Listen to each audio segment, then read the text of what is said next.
Hello, hello, everybody. How are you today? I am doing fairly well.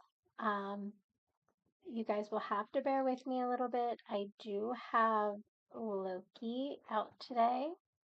Um, so while he is typically a very good boy, he has been getting a little antsy when I am doing any um when I am doing any like live streaming or talking or anything like that. He likes to get antsy on me. But how is everybody today? I hope that everyone is doing well. Um, I am just pulling up what we need for um for the stream today. So I already have up day one, and we were talking about the prosecution um, and their opening statements when we left off last time. I apologize. I am trying to bring up the current analytics for my stream, but it's not wanting to give it to me. That's fine. Um,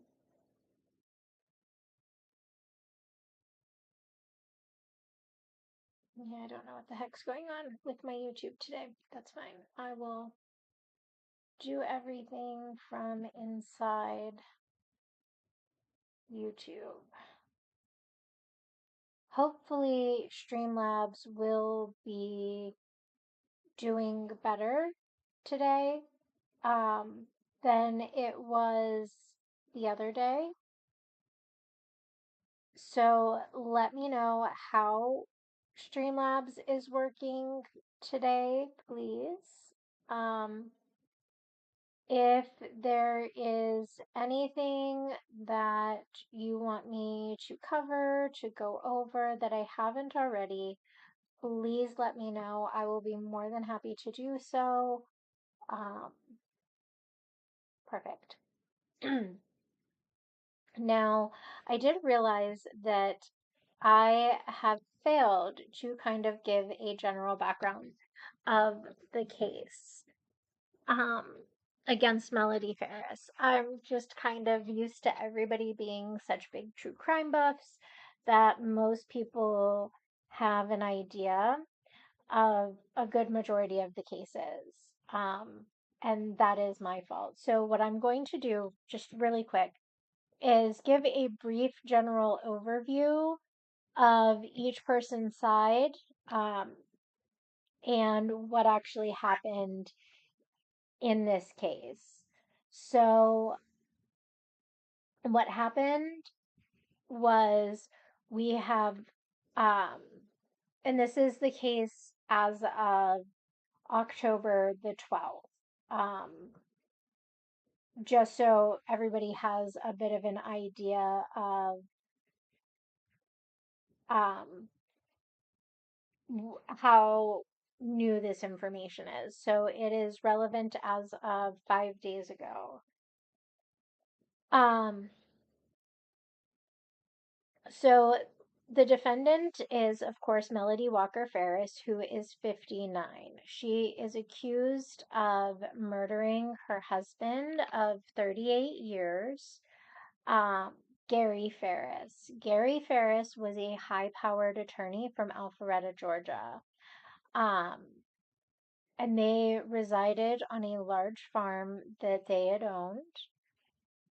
The incident happened on July 5th of 2018. Gary Ferris's remains were found in a burn pile on the couple's property. Initially, the case appeared to be a tragic accident. Um, Gary Ferris had been having these weird spells where he would get dizzy. Um, he was just generally known to not feel good when he had these spells. I believe that it was stated a couple of times that he, on several occasions, had like either had a fall or like almost had fallen, something like that, due to these spells. Part of what they are trying to show through the prosecution is that Gary Ferris only had these spells when Melody was around. Um, but because they were trying to claim that Melody Ferris had been poisoning him, but I believe it was a family friend had admitted that Gary Ferris was still having these spells even when Melody Ferris would be out of town. Um, so while I don't know the specifics of how a poisoning really works, um, I do know that Melody Ferris and Gary Ferris were having some pretty big issues. Um, Melody Ferris was having an affair. It was a commonly known thing, but according to sources, Gary Ferris was also having an affair. Um, and so apparently they had both been cheating on each other for quite some time. Once the autopsy was done, there had been a bullet that was lodged in Gary's rib cage, which then prompted the investigation to shift from um, an accidental death to homicide. The current key charges against Melody Walker Ferris is malice murder, felony murder, aggravated assault, concealing the death of another, and making false statements to law enforcement. The couple clearly had a strained relationship for years. They lived on separate floors of the house. I believe it was stated currently so far in the case that Gary Ferris lived on the first floor.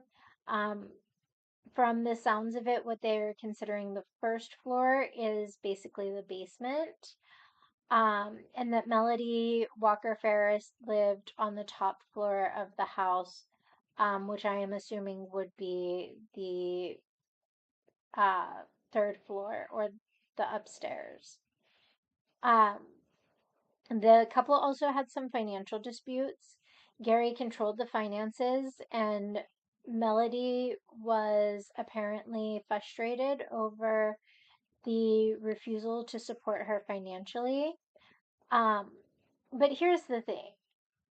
Now, I know that they're bringing finances into it, but from the sounds of it, their two adult sons were equally to blame for their parents' financial discord. Um, from the way that everything has sounded so far, is that um, the parents basically supported everything for their adult sons. Um, from what I had found, one of the sons stated that he would go and play um, golf 2 to 3 days a week sometimes. Now he did state that this did not happen every week, um, which is awesome. But even at like $20 to $30 each time, the 2 to 3 times a day can be a lot. That can equal out to $60 to $90 a week. And he admitted to doing this quite regularly. Um, he admitted to doing this roughly every week. Um, and so it's really interesting to see. Chris Ferris also admitted to using quite a bit of his dad's money to help him move. Um,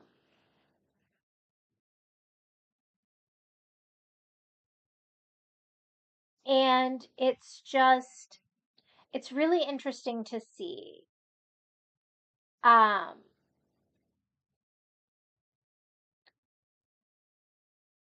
it's a little disheartening too, because I feel like they didn't look enough into the Ferris children. Um, and they bring up a lot about Melody Ferris's size compared to Gary Ferris's size and how the boys are much closer. But it, it it just doesn't make sense to me either way over the financials. And I really don't think that if you're going to commit murder, that size really matters all that much, depending on how you're committing the murder, and how you're doing away with a body, for lack of better terms. Um, And so while I wholeheartedly feel like Gary and Chris Ferris would be a better option for it, another reason why I feel that the Ferris boys are potentially more likely is because it's been mentioned multiple times that the couple was heavily in debt. And it's really funny because while, yes, if your spouse comes up dead and they believe that it is an accident, you will still get like life insurance and retirement or any pensions or things like that. Um, but you're risking, and this could just be my super logical brain, but you are really risking there being the ability to get that money if you commit murder. Because if they find out that you did it, then you lose all chances of getting that money. Um, because, well, they're not going to give money to a murderer. So I feel that Melody Ferris would know the state of their financials, even if she wasn't allowed to spend the money herself. I feel to some extent she would understand the amount of debt that they were in and how little money she would have received even if this was perceived as an accident. Because whatever money you receive from a loved one passing, you have to pay for funeral expenses and debts and things like that before that money can officially be yours. You have to pay off any additional legal fees and probate and inheritance taxes and just all kinds of stuff. And I don't even know all of it. And if Gary had a will, and I would assume that he did, any of that money that was allotted elsewhere would then go wherever else it was allotted in the will before it ever even went to her. So there was a really good chance that she would have ended up with nothing anyway.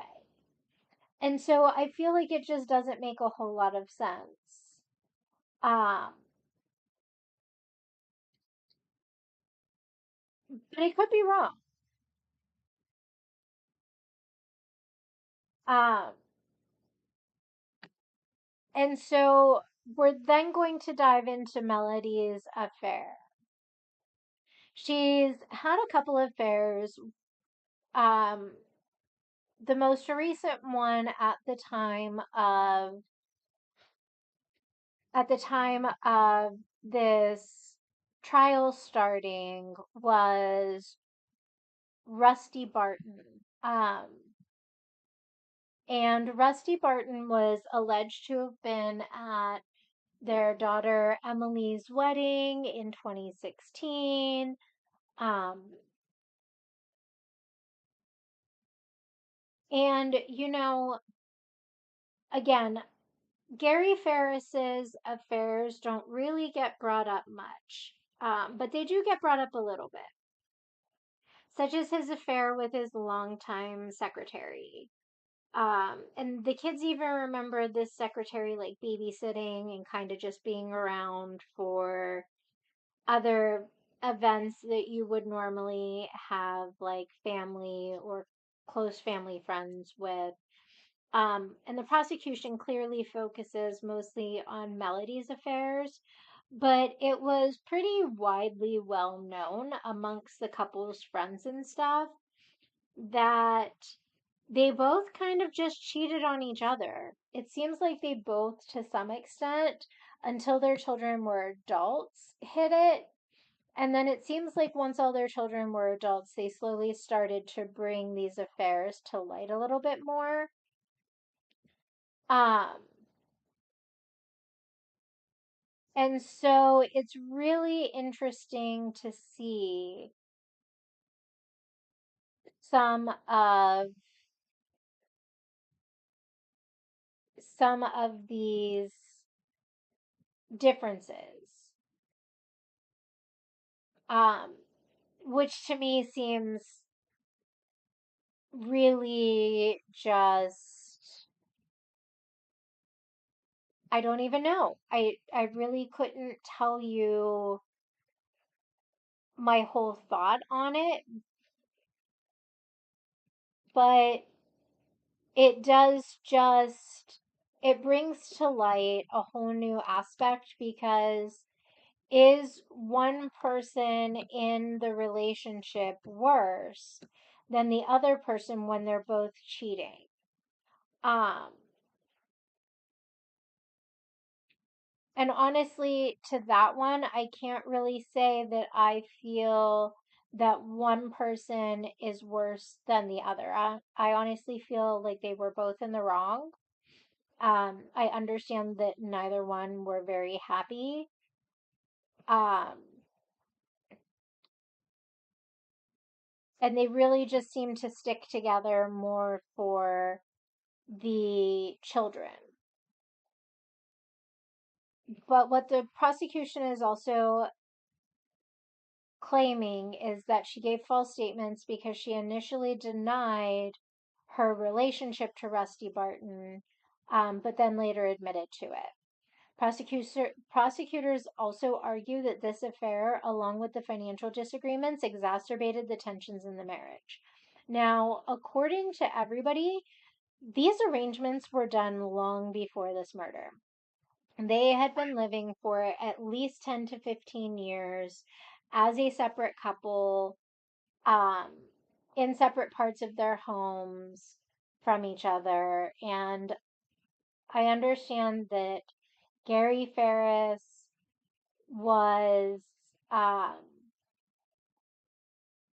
was withholding the financials, but it's also been said all throughout court so far that Melody Walker Ferris had free access to the funds. It wasn't like he was withholding her from the funds, and even when he would cut her off, Rusty admitted in his testimony that he then also gave Melody Ferris a credit card.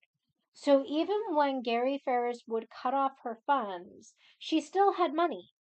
She was never wanting for anything. While Chris and Scott Ferris, when you hear them on this stand, all you're hearing them complain about is how their father would cut them off of money whenever they did something he didn't like or when he felt that they were spending too much money. Chris and Scott Ferris both admitted to saying very violent things to their mother, but they also claim that their mother was hitting them. They're both trying to claim that their mother was physically abusing them even as adults. It's really weird. I don't know any grown men that stand over 6 foot tall that would allow their mother to still beat them as adults. It's weird. Um, so here's what they have so far as the homicide evidence. And this really does not, to me, this doesn't seem like the burden of proof that you would require for a murder conviction. I apologize. I needed a drink of my energy drink. So, it the homicide evidence so far is that the investigators found a 38 caliber bullet lodged into Gary's ribs. But there has not been a firearm that matches that was recovered at all on the property. They even dragged a little like pond or lake thing that was newly put in on the property. Um,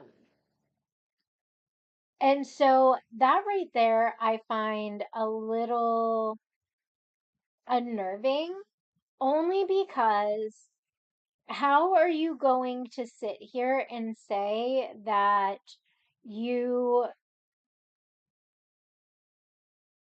have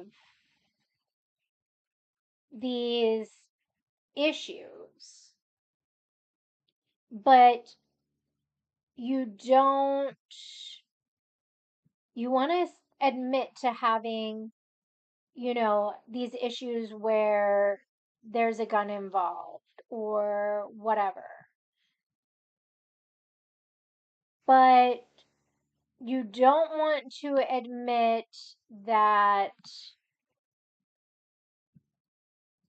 you can't find this weapon. Um, and Chris Ferris, I was trying to remember which brother it was. I believe it was Chris Ferris. I very well could be wrong. It could be Scott. One of the Ferris boys admitted on the stand to finding a 38 caliber weapon that did not belong to him. He admitted that he owned a 357 and stated that he didn't tell anybody about this gun until after his father had been murdered. After. And it was either a neighbor or a family friend, and they play this in court later on in the court hearings about how whichever brother it was admitted to this family friend or neighbor that there was a 38 caliber bullet found in his father. And the neighbor or friend thought that this was so suspicious that he called and reported it to the police because at the time that particular son was a suspect in their father's murder. Now, how exactly the two older children, the boys, were ruled not suspects. I'm trying to think of the wording. I'm struggling on that. I apologize. But basically, how in the world the boys were ruled out is beyond me because it doesn't seem like there is really enough evidence to be able to rule out anybody or even say for sure who it was. Um, Now, Melody allegedly called Rusty the night of the murder and said he's on the burn pile. And Rusty Barton has admitted to that being a false statement. Um, he states that he told police that it was the night of just because he felt intimidated during that meeting and just kind of wanted to give them something to get them off his back. And apparently, in November of either that year or the following year, Rusty tried to make amends with that and let them know that it was a different night that Melody had called Rusty and stated that he's on the burn pile. And the prosecution is trying to say that she was referring to Gary's body. But honestly, I mean, he's on the burn pile could have been about anything, anybody. Honestly, it could have, if it happened a different night, um, like Rusty says, then for all we know, she could have been having a PTSD moment because according to him, she was outside dealing with the horses at like 2 a.m. Um, and so if she's having a PTSD moment while she's outside, I don't know how far the horses are from the burn pile on the property, but it's very possible that it could have triggered something. Um, it states that blood and ash were found on Melody's clothing, along with Gary's blood found throughout the house. Now, what I find funny is yes, there was blood and ash that was found on some of Melody's clothing. But when they tested some of this clothing, and they didn't even really test it all, they tested a pair of shoes that were Melody's. And the blood that they found on those shoes did not match Gary Ferris, it matched Melody Ferris. And as far as I am aware, nobody noted any like scratches or wounds or anything on Melody Ferris at the time of this murder. So if you're not notating any marks, any scratches, any cuts, any bruising, any lacerations that would be bleeding in any way, shape, or form, how the hell are you going to sit here and state that Melody Ferris killed her husband? I don't believe at that point that you have quite enough evidence. Um, and even some of the detectives that processed this crime scene stated during their testimony for the trial that they were not able to determine whose blood it was in a lot of these circumstances. A good majority of what they could tell you from a lot of these samples were just that it was mammalian blood. Well, that's very informative. You can't tell for sure for a lot of it if it was Gary or Melody's. You're just assuming. Um, there was a lot of opportunities where I felt that they should have gathered blood. Like there were large blood droplets that were absolutely in pristine shape.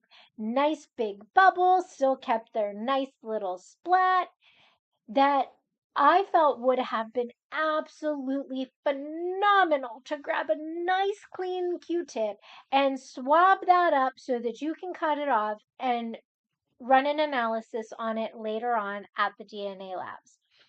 Now, why they didn't do that with a lot of it, I don't know. They missed opportunities in the kitchen and in one of the vehicles and just they really dropped the ball on collecting some of this evidence. And so I'm just not convinced. A spent bullet matching the one found in Gary's body was discovered in the basement where Gary was believed to have been shot.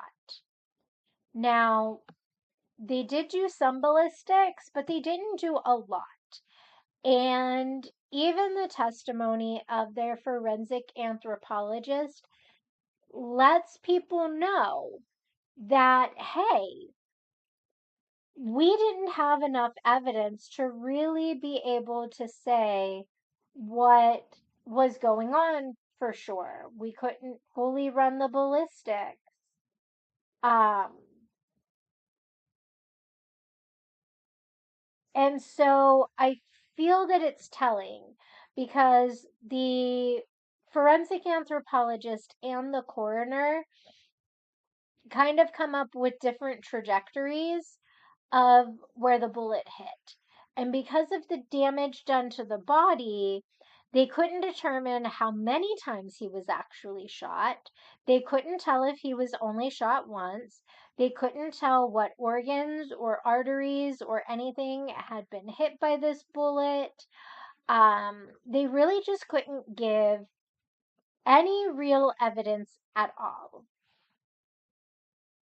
Now, the defense's arguments are that there was no murder weapon that was found. The defense argues that without a weapon, that there is insufficient proof to directly tie Melody Ferris to the crime. I agree. The lack of evidence does not tie anybody to this crime. Not Melody Ferris, not Chris Ferris, not Scott Ferris, not any Melody's old partners, not any of Gary's partners, current or past. None of Melody's current partners can be tied to this. It really doesn't tie anybody to this. And the defense questions whether Melody, acting alone, could have possibly have moved her husband's body due to his size, casting doubt on how she could have disposed of it without assistance. And again, I agree. Melody Walker Ferris was only 5'5". If you look at her in the court hearings, she is very petite. Now, I am only 5 foot tall, and I make my husband, who is 5'6", look like a giant. So I can only imagine. And my children's biological father is 6'6". There was a significant difference between me and him. There was an 18-inch difference between his height and mine. It was very, very noticeable. It was like a toddler standing next to their parent. And my ex was not always a nice person. We will just put it that way. But when I would defend myself against some of that, like, even if I happened to like hit him to get him off of me or something, I couldn't even leave a mark. My ex was so much bigger than me. Um, and so I couldn't imagine trying to kill somebody of even my dad's height, who's 6 foot. Um, like, I'm just too tiny to be able to do something like that. I am too tiny to be able to move a body like that. Heck, I can barely carry around my 8-year-old who's 70 pounds. So I really also find it difficult to believe that if Melody Ferris did commit this murder, that she acted alone. But again, how can we rule out anybody? How can we rule in anybody? There's not enough evidence to do it. Now, for alternative suspects, what the defense is doing is they're pointing out that Gary and Melody's son Scott had access to .38 caliber ammunition, which was the same type that was used in the murder. This also raises questions about other possible culprits. Now, remember how I had stated that one of their sons was going around after the murder had been committed, telling everybody that he had found a .38 in his parents' home. So if you found a .38 caliber weapon in your family's home, then how do we know that it was truly your parents? Like, what proof is there? We couldn't find the murder weapon, so there's no DNA, no fingerprints, no nothing to prove that this is the case. Um, oh, I apologize. Oh, I apologize again. I did not mean to sneeze. It just kind of came out of nowhere, and then I couldn't stop it. um, so far, as of October the 12th, the testimony thus far had been from Detective Daniel Hayes, who had testified that the couple fought on the night of the murder, and later Melody admitted to Rusty that Gary's body was on the burn pile. Now remember, she doesn't specifically specify that it was Gary. She just states that he's on the burn pile. Um, Evidence presented at that time included the use of multiple burner phones to communicate with Rusty and the findings of blood and ash on Melody's clothes. Again, the blood that was found on Melody's shoes was found to be Melody's. So I really don't know what they're trying to get at with some of this. And the burner phones, Rusty Barton admits to purchasing, but he just states that they were straight talk phones that they used to communicate even before the murder so that her husband wouldn't know about the affair quite openly. And then he states that he did buy her another one because the police were getting the data off of Melody's phone that she had had at the time. Um, the prosecutor Fogus had argued up to that point on the 12th that Melody sought to preserve her lifestyle and to avoid losing financial security, which motivated the murder. Melody was apparently the only other person at home at the time of Gary's death, ruling out any robberies or break-ins. Um, and so it's really funny because one of the key pieces of evidence is the shoes that tested positive for Melody Ferris's blood. And the burn pile doesn't seem like it's something new, so it wouldn't really surprise me that there would be ash and stuff like that on certain clothes of hers. Um, so it's honestly a very telling story um, thus far. It's giving you a lot more questions than answers. And I'm not really sure how I feel about it. Um, Please put your thoughts in the comments. I am more than happy to listen to your perspectives and your points of view on this because I'm really curious. How do you guys feel about it? How do you feel about Melody Walker Harris and the fact that she may have potentially murdered her husband? So without further ado, we are going to finish out the prosecution's timeline of events that they are laying out in their opening statements, and then we are going to go into our opening statements with the defense. Um, I will hopefully be on until about 4:30 when the kids get home. If I can get them to entertain themselves for a little bit, we may go a little longer than that. So um, we're going to go probably about the next 40 minutes or so with the opening statements, and then we will do some more of the opening statements tomorrow.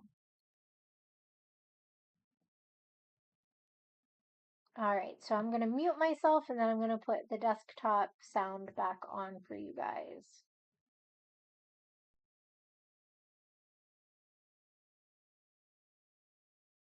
Expert forensic anthropologist, Dr. Gooden. comes in, and you're going to see what she does.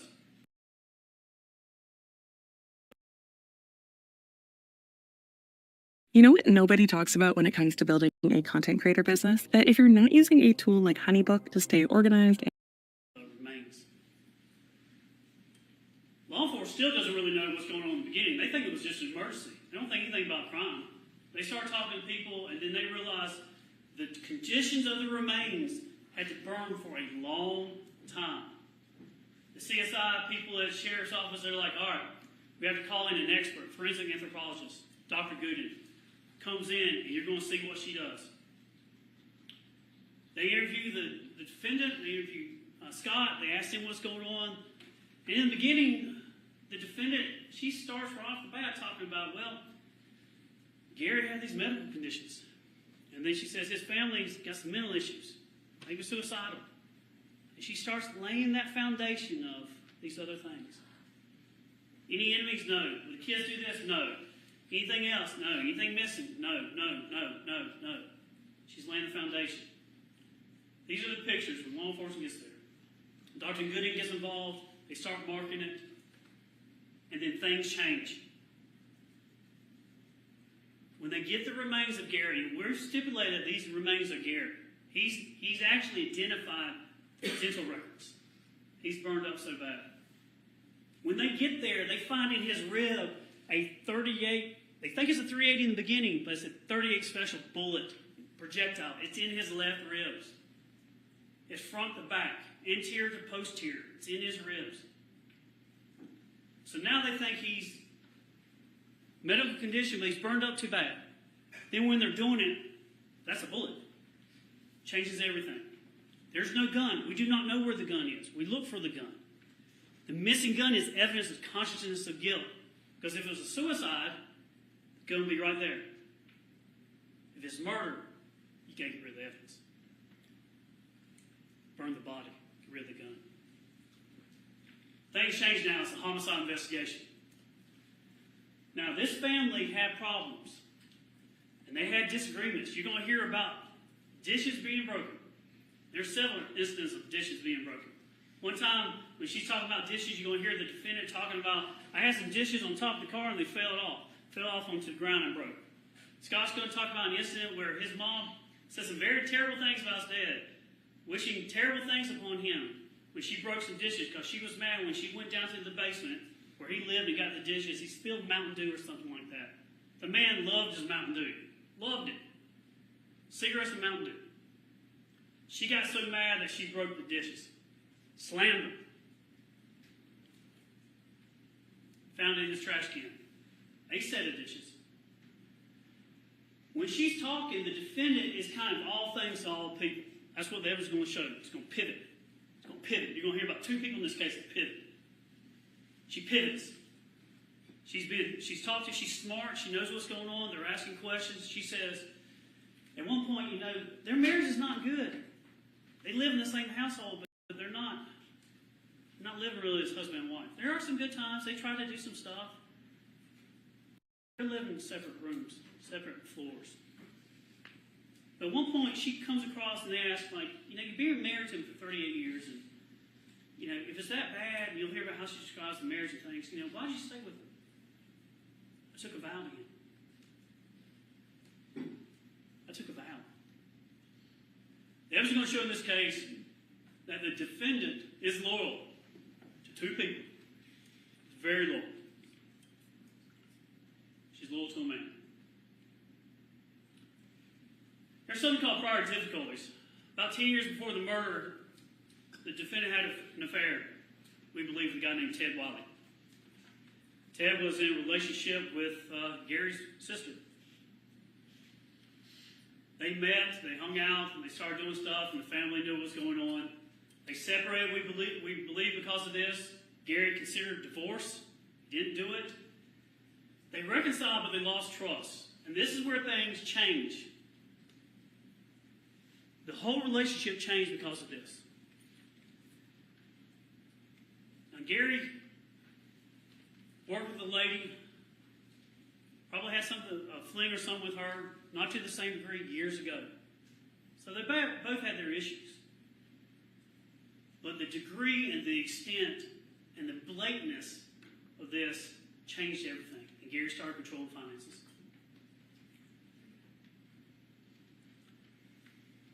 Her mindset was, to law enforcement, I took a vow to him. But you're going to hear evidence in a text message between her and another guy that would shrink the world and rule out. A guy that's a neighbor that met her when she would walk, because she would walk all the time. She's tough.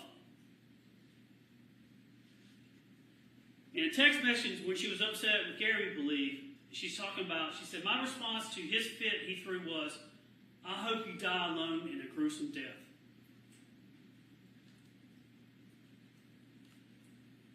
She's asked by law enforcement, she didn't say anything about hoping he died or anything like that. Terry responds and says, there you go, he's going to push you over the edge. I know, and that scares me. Told him 5 weeks ago where could I even see or hear him, it would be in his best interest.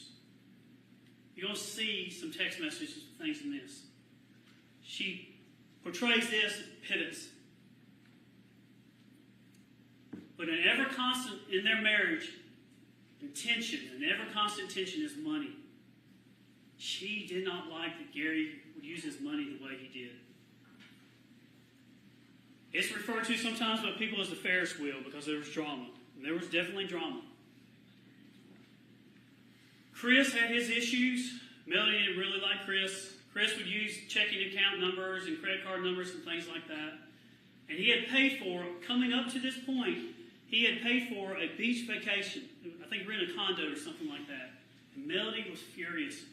She did not like that Gary was just going to go with him. And Gary basically would, he'd say stuff, but he'd write the check or he'd say, okay. He wouldn't really do anything. It's his kids, his sons. He could afford it. She'd say things like, this is the last straw. I've had it, I'm taking measures. It shows that her mindset is this money, this money, this money. And that leads to this. Bullet in his ribs. They go in the house and look at the house. These are steps going down to the basement. There's blood. There's going to be evidence of blood and cleanup in the kitchen. Her domain. Down the steps. When you get off those steps, if you take off those steps, you can see it. Scott saw some blood on the floor down there. Law enforcement saw it. They go back and spray Blue Star. This chemical stuff that'll light us up, and you'll see it. You see those 4, 3, 2, 1 placards there? It's a trail of blood. I've circled this so you can see. Down there is a sofa. There's an ottoman, I believe is the term. And as you get closer, law enforcement found another bullet. We do not know how many times Gary was shot. We know he was shot and killed. We know there are at least 2. The blood trail from the kitchen, up there, we believe the evidence is they had an argument. She shot him. He goes downstairs, trying to get away. She shoots him again. Whether he was able on his own to get out those doors, or she got him out herself. Top and bottom. No home invasion, no robbery, nothing. And that brings us to what we call means, motive, and opportunity. How do you get away with a murder if there's no confession? How do you get away with a murder if there's no video of it? How do you get away with a murder if you try to burn and destroy all the evidence? You don't. When you use your common sense and all the evidence to put it together to shrink the world, and the only reasonable answer is she did it. For example, if they say Scott did it, Scott's not going to shoot us dead when he's paying all the bills. It's a gravy train. That's just not going to happen. Let's first talk about opportunity. The reason why you shrank the world down, and you will see at the times in this case, when he was killed and when his body was moved, when things are going on, the only person that's going to be at that house, the only person is her. No one else.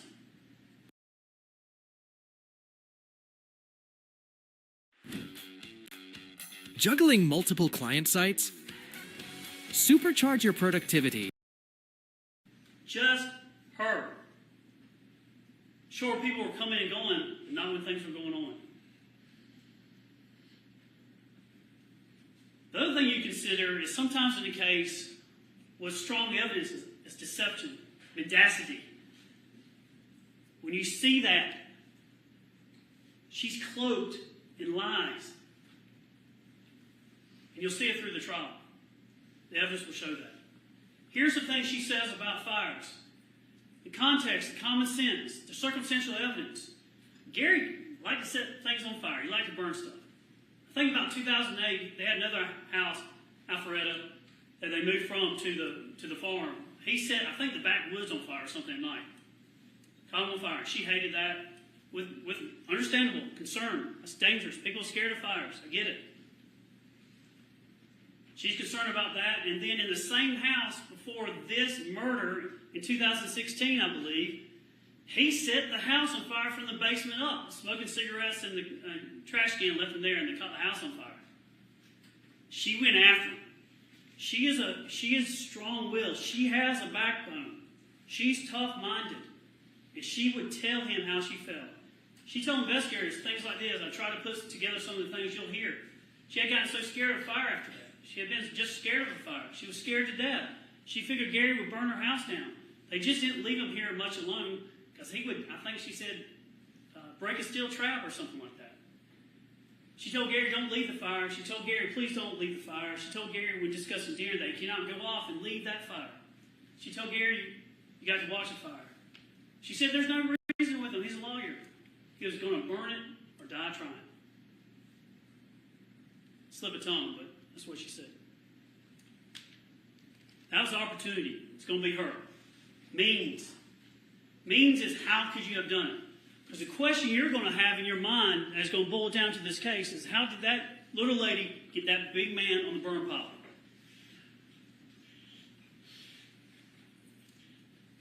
She's a cowgirl, farm girl. Her daddy owned a hardware store growing up. She's been around it. She had ropes, leads, straps.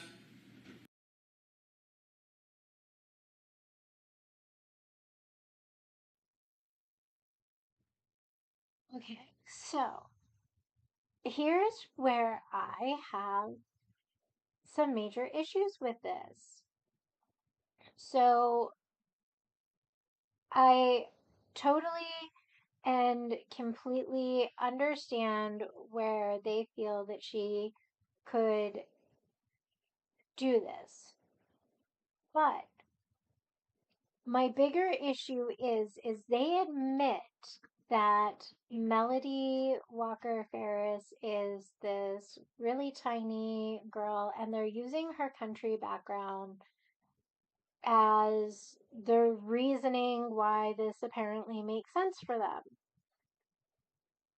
I don't care how much experience you have with, you know, taking care of the horses and putting them out into the pasture and dealing with the cows and goats and things like that.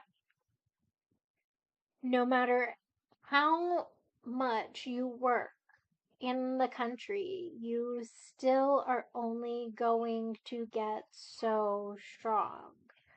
She's not going to be able to move. Her husband, who's like a foot taller than her's body, he weighs at least 100 pounds more than her, if not more.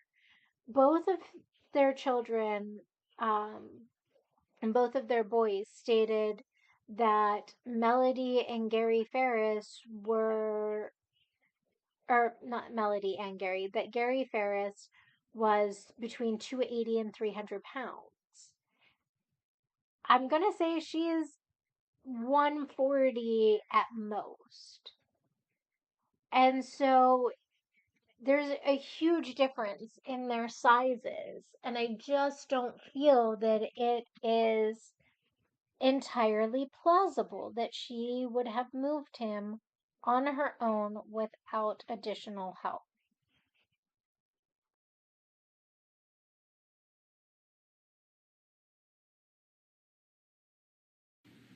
tow lines.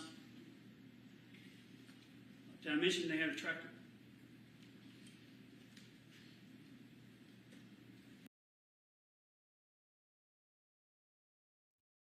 Now I'm going to stop it again. This tractor. Oh, this tractor. This tractor causes problems for me. The majority of the evidence that they found on the tractor was dirt. Was dirt. It's a tractor, everybody. Like, yes, they're talking about here the rake on the back was still on. It could have been used to cover up tracks, driving to and from. But again, I don't believe that Melody Ferris had a whole lot of interaction with this. Um, she just doesn't seem like the type of person that would get entirely down and dirty like that. I could see her being the one that would help take care of the animals. I can see her riding the horses, possibly milking cows. Not entirely sure if I would go quite that far. She seems very,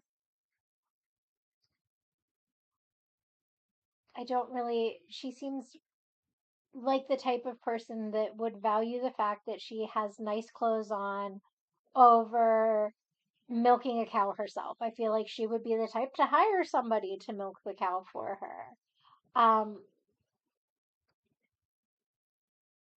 And I don't mean that in any bad way whatsoever. Something like that image may be what saves her hide in this.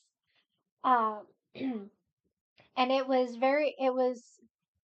clearly stated during Scott Ferris's testimony that he was the one that took care of the majority of the things on the farm. His father paid him to do that. Um, and he got paid decent money because he had access to a credit card that he was able to freely use. So I would say free access to daddy's money, unadulterated, is pretty dang good money. Um, and so it's very plausible that the son did this and used the tractor. Now, I don't remember the entire testimony about the tractor. Um, but if I remember correctly, they didn't retrieve a lot of evidence off of this tractor either. But we're going to go back to opening statements and we're going to work through this with the prosecution, and I will jump back in to give my thoughts on it.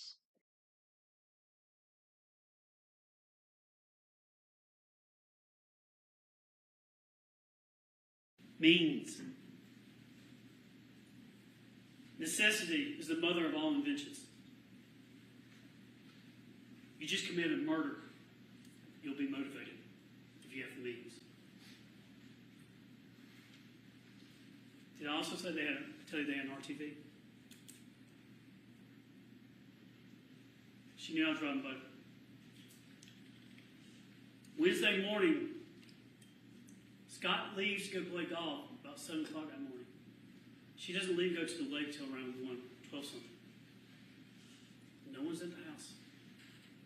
She comes back that night and tells the kids they go to bed early. Motive. In my business, there's nothing new under the sun. You don't have to be smart to be an attorney.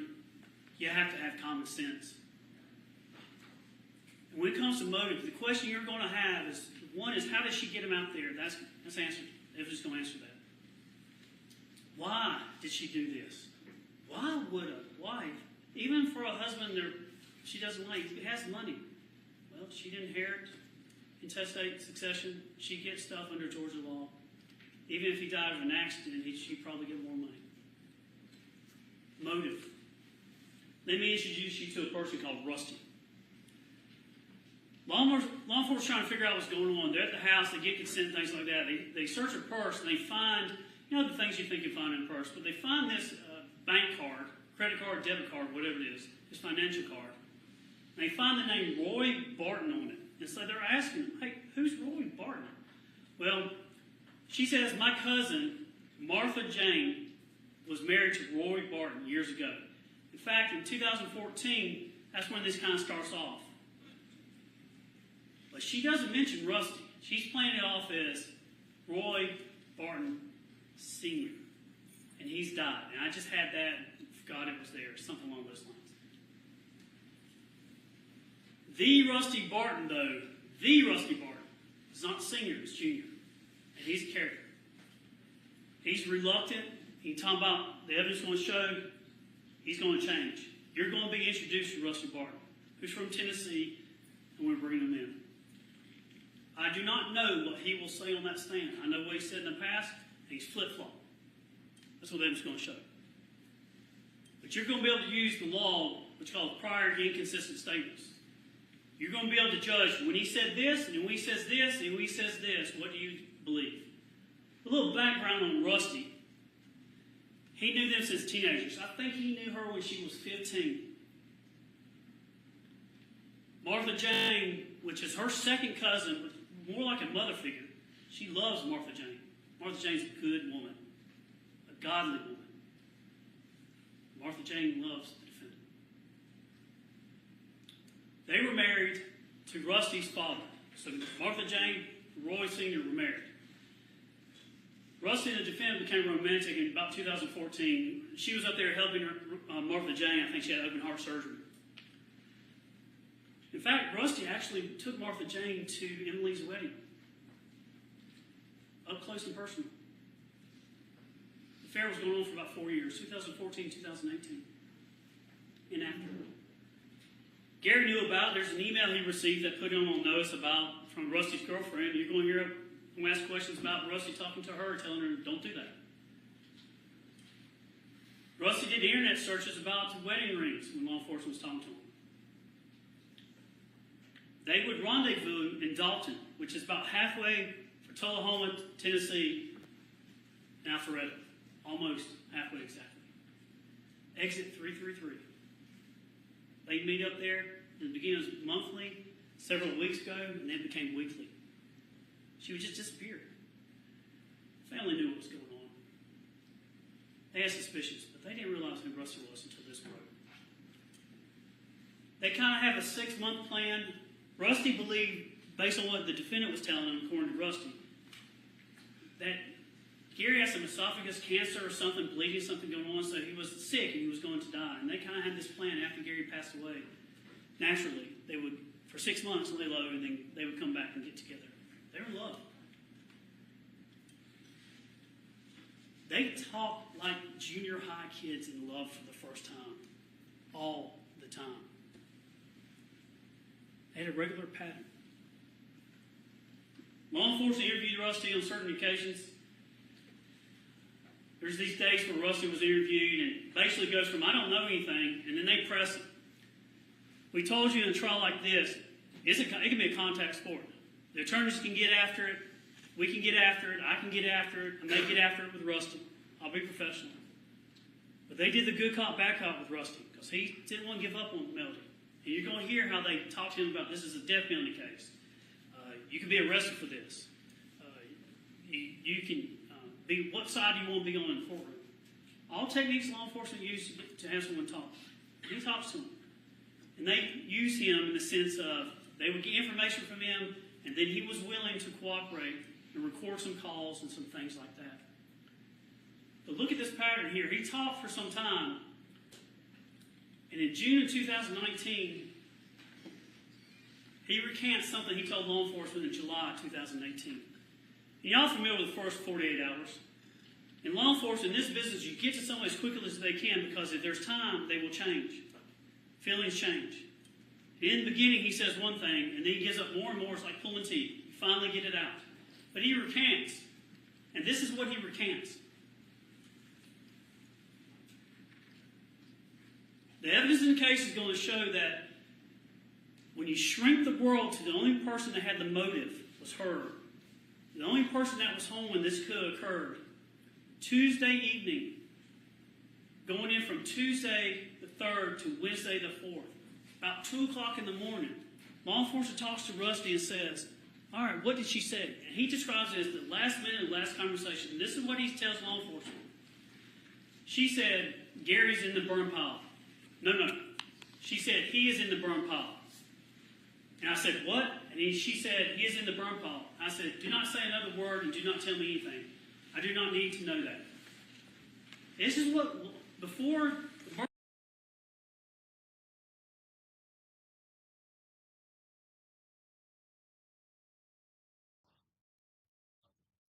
Okay, so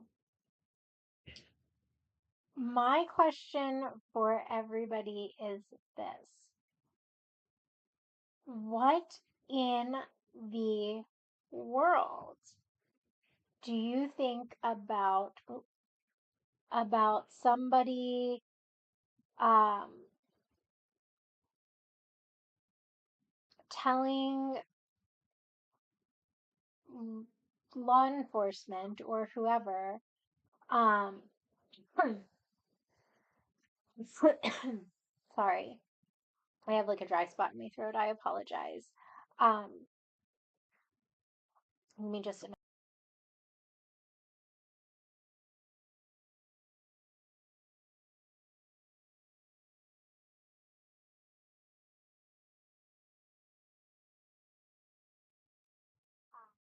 All right, I think I fixed the dry throat issue. Um, do you make it out to be a full change of statement if Rusty Barton kept the words that she said the same, but changed the date that she said it? Is that a full recantation of his statement? Or is that clarifying when it happened? I'm not entirely sure how to take that, and I'm genuinely curious as to how you guys would take something like that. Do you feel that that is a full recantation of his statement? Or do you feel that that is just more of a, like, here's some clarifying information? I'm not sure. So if somebody would give me their opinion, I would love that. Me being the autistic person that I am, I genuinely take that to be just that he's telling them, like, hey, you know, there is this phone call that happened, and the date that it happened is wrong. It didn't happen, you know, the day of the murder. It happened like 3 days after. I don't know. I'm just giving the 3 days as an example, but yes. Like, how would you see that? Would you see that as a full recantation, or would you take that as just clarifying the timeline? Um, because that's a large portion of what the prosecution is relying on, is that statement that she said to Rusty Barton. And I feel if they're going to rely that much on the statement, then they need to sit here and also allow the clarifications that need to be made, even if it doesn't help their case. But I don't know. So we'll see. To me, it just feels like the prosecution is really just grasping at straws. Um, but let me know what you think in the comments. I would love to hear from you guys. I apologize for the chat. I'm also trying to mess around with Nightbot because Streamlabs wasn't working um, properly, and I had to use another application. So I'm trying to utilize Nightbot um, for when I don't have access to Streamlabs. So eventually you will see either Nightbot or Streamlabs, but while I'm tweaking both, you're going to see both. I apologize.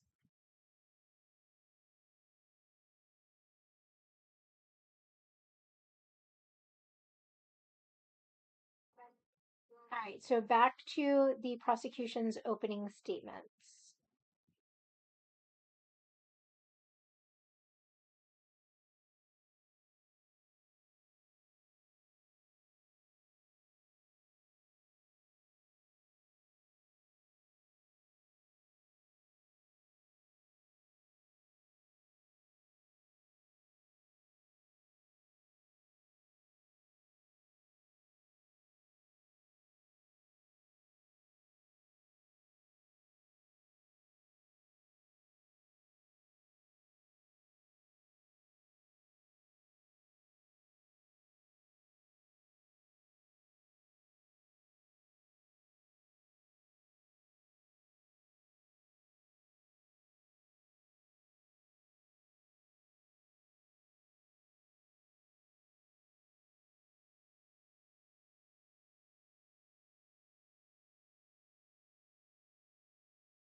Malice murder is the unlawful killing of somebody with malice aforethought.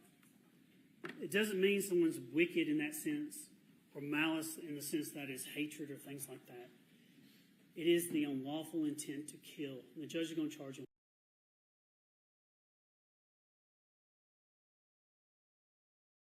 All right, so I apologize, everybody. I'm going to go back just a couple of minutes because I totally didn't realize that I didn't have the desktop audio on for that. I am so sorry.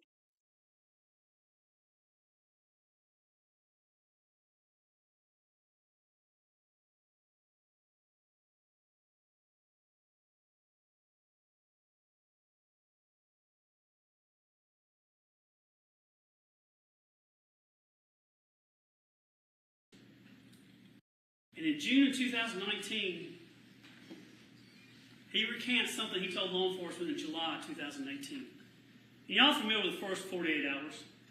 In law enforcement, in this business, you get to someone as quickly as they can because if there's time, they will change. Feelings change. In the beginning, he says one thing, and then he gives up more and more. It's like pulling teeth. You finally get it out. But he recants. And this is what he recants.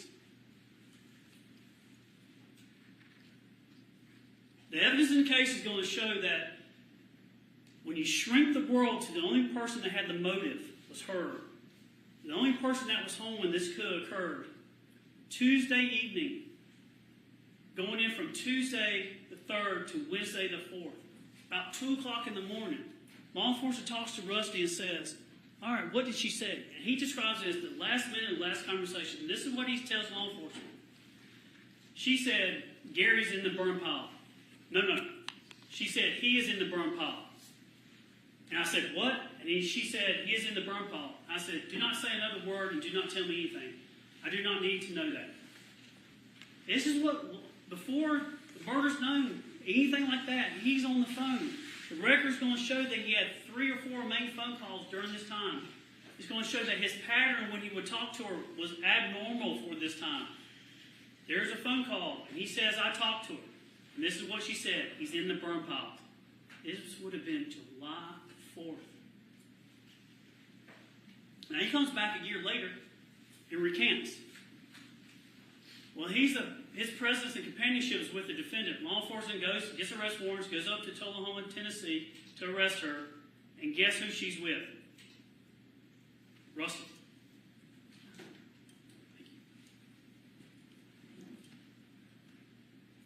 After she's arrested, she's in jail before she bonds out.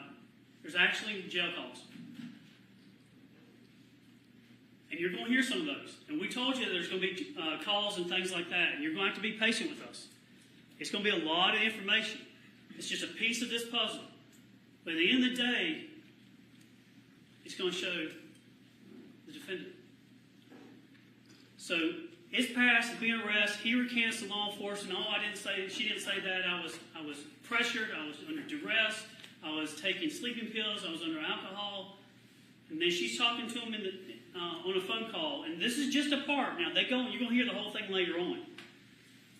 But this is what we call consciousness of guilt. The evidence is going to show that she says this, and this is not what an innocent person would say to her lover. Sure. No. Well, like a long time ago, I just stopped talking. Right. I haven't done anything. I know that, Norman. But sometimes what you keep talking about, you're going to single-handedly hang me.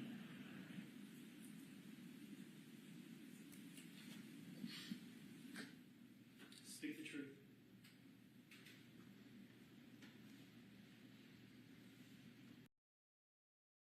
So you're good.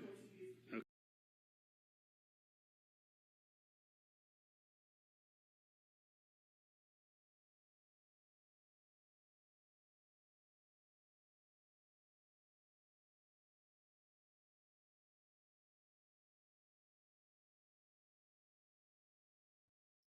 Okay, so I apologize for messing up where we were, but I was trying to stop it and my cursor just was not cooperating. So here's my question.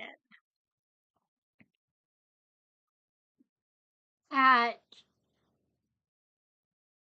listening to that recording, do you think that is Melody talking about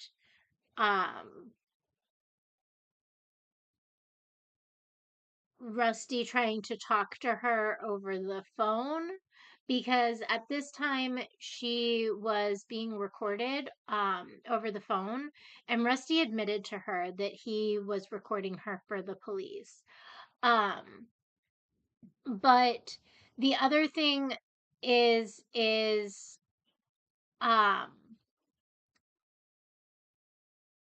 Rusty, according to his own testimony, states that she told him that pertaining to the fact that he had been talking to law enforcement and giving them false information at that time. And so I'm really curious as to where you feel like that stands. and what you feel she really meant when talking about that. Um, do you think that she was talking about all of the information and the trying to record her phone calls, or do you think that she was talking about that because he was talking to police? I'm curious to hear your thoughts on that. Don't forget to like and subscribe, everybody. We are trying to hit 500 subscribers before the end of March of 2025. Um, so I'm going to find where we were again, and then I am going to pick back up where we left off.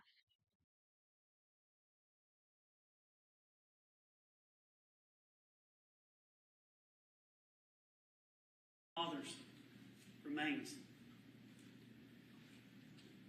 He calls 911. You're going to hear it. During this time that's going on, a couple of weeks before this, while the horses are out, when you coming home, Scott's with his friends. Now, as you walk in, you're going to see evidence.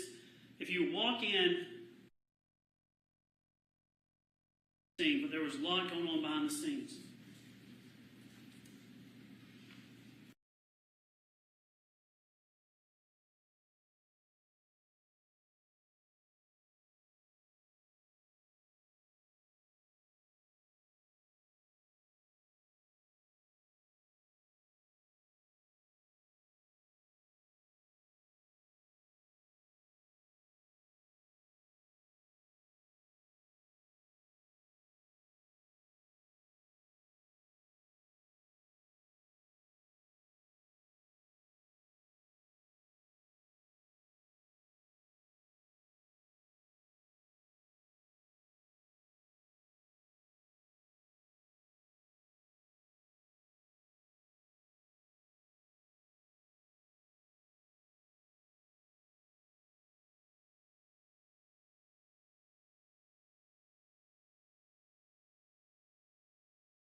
Wednesday morning, Scott leaves to go play golf.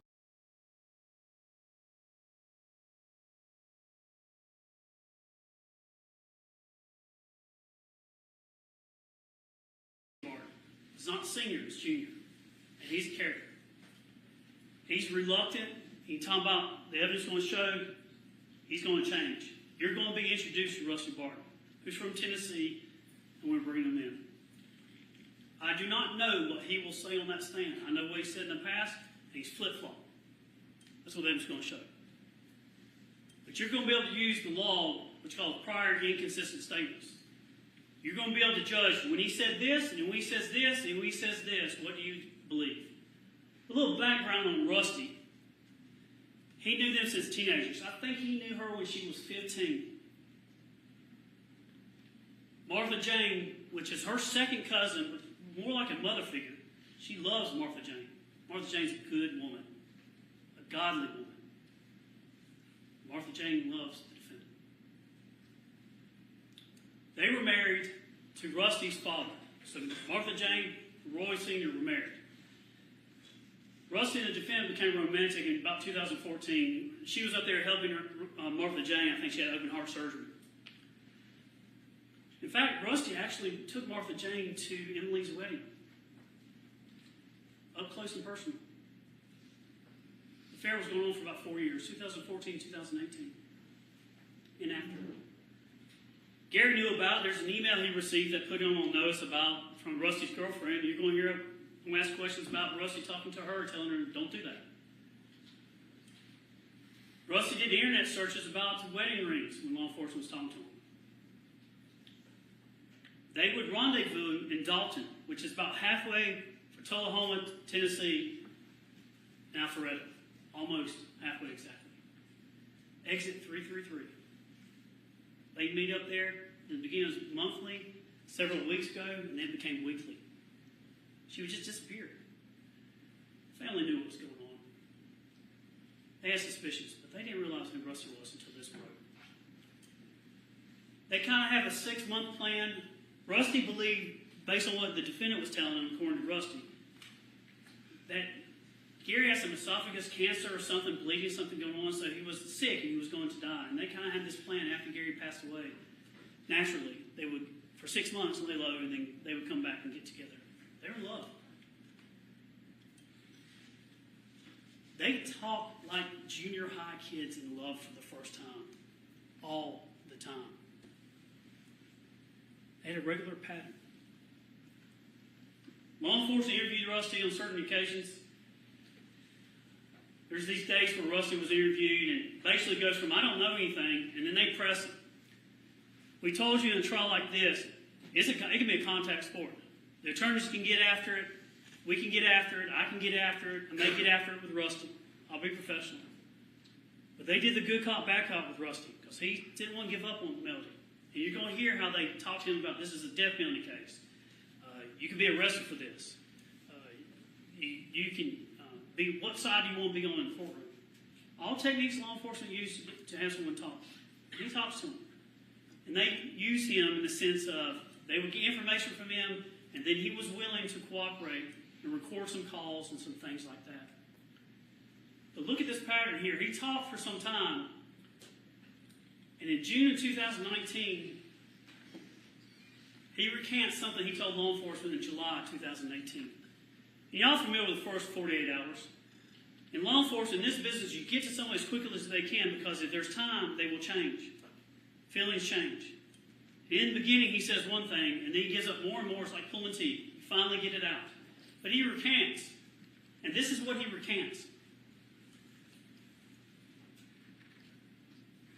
The evidence in the case is going to show that when you shrink the world to the only person that had the motive was her, the only person that was home when this could have occurred, Tuesday evening, going in from Tuesday the 3rd to Wednesday the 4th, about 2 o'clock in the morning, law enforcement talks to Rusty and says, all right, what did she say? And he describes it as the last minute and last conversation. This is what he tells law enforcement. She said, Gary's in the burn pile. No. She said, he is in the burn pile. And I said, what? And she said, he is in the burn pile. I said, do not say another word and do not tell me anything. I do not need to know that. This is what, before the murder's known, anything like that, he's on the phone. The record's going to show that he had 3 or 4 main phone calls during this time. It's going to show that his pattern when he would talk to her was abnormal for this time. There's a phone call, and he says, I talked to her. And this is what she said. He's in the burn pile. This would have been July 4th. Now he comes back a year later and recants. Well, his presence and companionship is with the defendant. Law enforcement goes, gets arrest warrants, goes up to Tullahoma, Tennessee to arrest her, and guess who she's with? Rusty.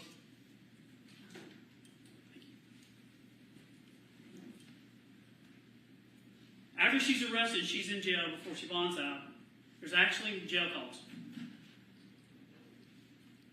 And you're going to hear some of those. And we told you that there's going to be calls and things like that. And you're going to have to be patient with us. It's going to be a lot of information. It's just a piece of this puzzle. But at the end of the day, it's going to show the defendant. So it's past, it's being arrested. He recants to law enforcement. No, she didn't say that. I was pressured. I was under duress. I was taking sleeping pills. I was under alcohol. And then she's talking to him on a phone call, and this is just a part. Now, you're going to hear the whole thing later on. But this is what we call consciousness of guilt. Evan's going to show that she says this, and this is not what an innocent person would say to her lover. You all right? No.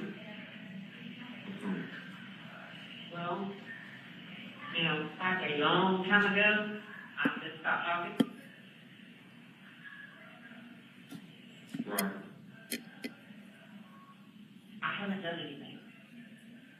I know that, Norman. It's because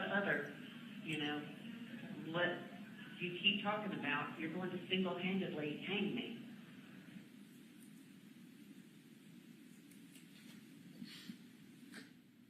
Speak the truth.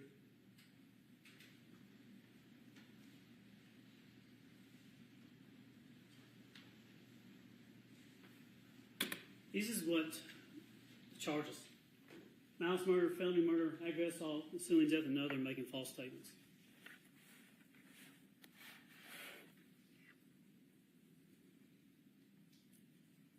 We are here because Gary cannot be here. And the only reason we're here is by her hand. Malice murder is the unlawful killing of somebody with malice aforethought. It doesn't mean someone's wicked in that sense, or malice in the sense that is hatred or things like that. It is the unlawful intent to kill. And the judge is going to charge you on that. One shot. Could be felony murder if they're fighting and she just reacts. 2 shots and burning. It's depraved. Felony murder, the evidence is going to show that even if she didn't intend to, with malice, to kill him, that intent to kill, that she had that gun in it, just went off. Not the case because she shot him twice. That's still felony murder. It's not the intent to kill, it's the intent to do the underlying felony, which is aggravated assault. Pointing the gun at someone or shooting them, and they die. Even if you didn't mean for them to die, it's still felony murder. There's no malice involved. There's no intent to kill. Aggravated assault is just the shooting. Concealing death of another. The law is designed to prevent certain conduct, and the case that you have before you shows what it's designed to prevent. Not only was Gary Ferris murdered, and he has friends and family that watch this, that are here, but they were deprived of him.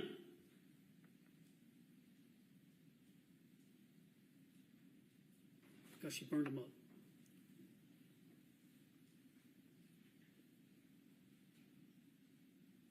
False statements because she lied to law enforcement about Russell.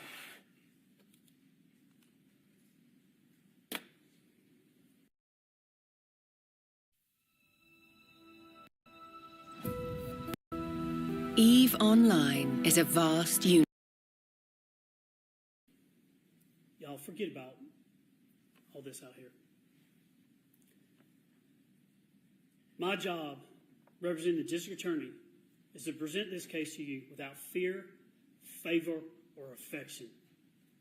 Your job, under your oath, is to speak the truth. I talked to you about veritas. You see the word verdict.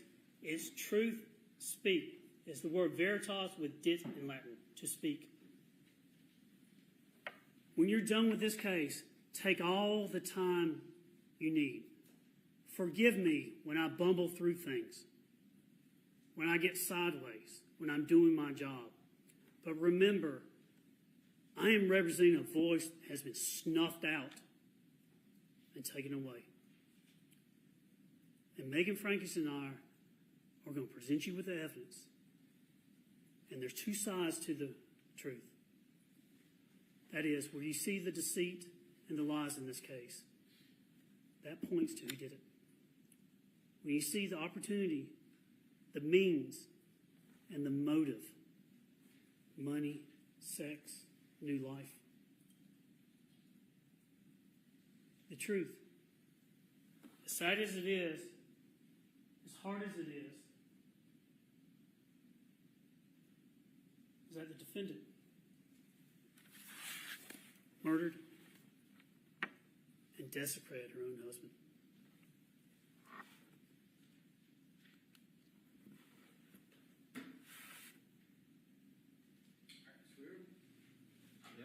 That's right. Would this be a good time for a break, or? I'm gonna let y'all go, and then we'll break after that. Reset. Anybody need a break?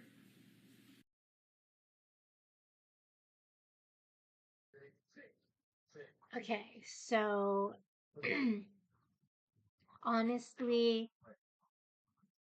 I mean, I feel so bad for Gary Ferris and his entire family. Um, but it's truly difficult to have to sit here and think that there is a chance that his wife did not do this and that it could have been one of the kids. Um, I hate the fact that the prosecution has to even sit here and apologize to his friends and family, and because Gary Ferris is not able to be here. This is truly a tragic story. No matter if Gary and Melody were cheating on each other, even if it was a contentious marriage, even if the divorce allegations are true, none of it, even if Gary Ferris was a really crappy person, it would not take away from the fact that this is still a tragic story. The kids didn't deserve to lose an involved father. Um, Friends didn't deserve to lose their friend. Any siblings that he may have had. Like, Melody didn't deserve to lose a husband. No matter who murdered him, be it Melody, one of the kids, whatever. But it's equally as tragic to have somebody who is potentially innocent be affected by this. It is especially alarming at that rate.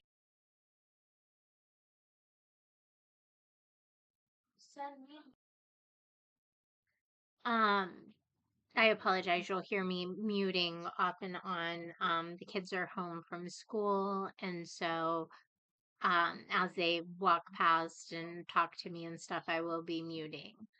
Um, but yeah, it's a very sad story. It is sad if Melody didn't kill her husband and she's having to go through all of this. It is equally as sad if the two boys, Chris and Scott, were being questioned and considered suspects if they didn't do this. Like, this just affects so many more people than just Melody and Gary, and it's heartbreaking. But I also feel like the prosecution may not have enough evidence to really put on a good, solid case of who actually did this. And that's the part that worries me, is the fact that I don't believe that they have enough evidence to say without a doubt who did this. Now, do I believe that Melody Ferris could be guilty? Absolutely. I feel that she is displaying a lot of different body language that would support the potential for being guilty. But again, we need to keep in mind that the way that one of us may handle a situation may not be how the other person handles a situation. Um, And so we really got to keep an open mind about that. I understand that there are studies done in behavioral analysis that show that we do certain things when we are nervous and that type of deal. But again, like, I mean, do I feel that the laughing while, listening to the prosecution and to witnesses is disrespectful and not needed? Absolutely. I feel that you should not be sitting here laughing during testimony out of respect for the witness, for the jurors, for the judge, for everybody who has to be there because you potentially did something stupid.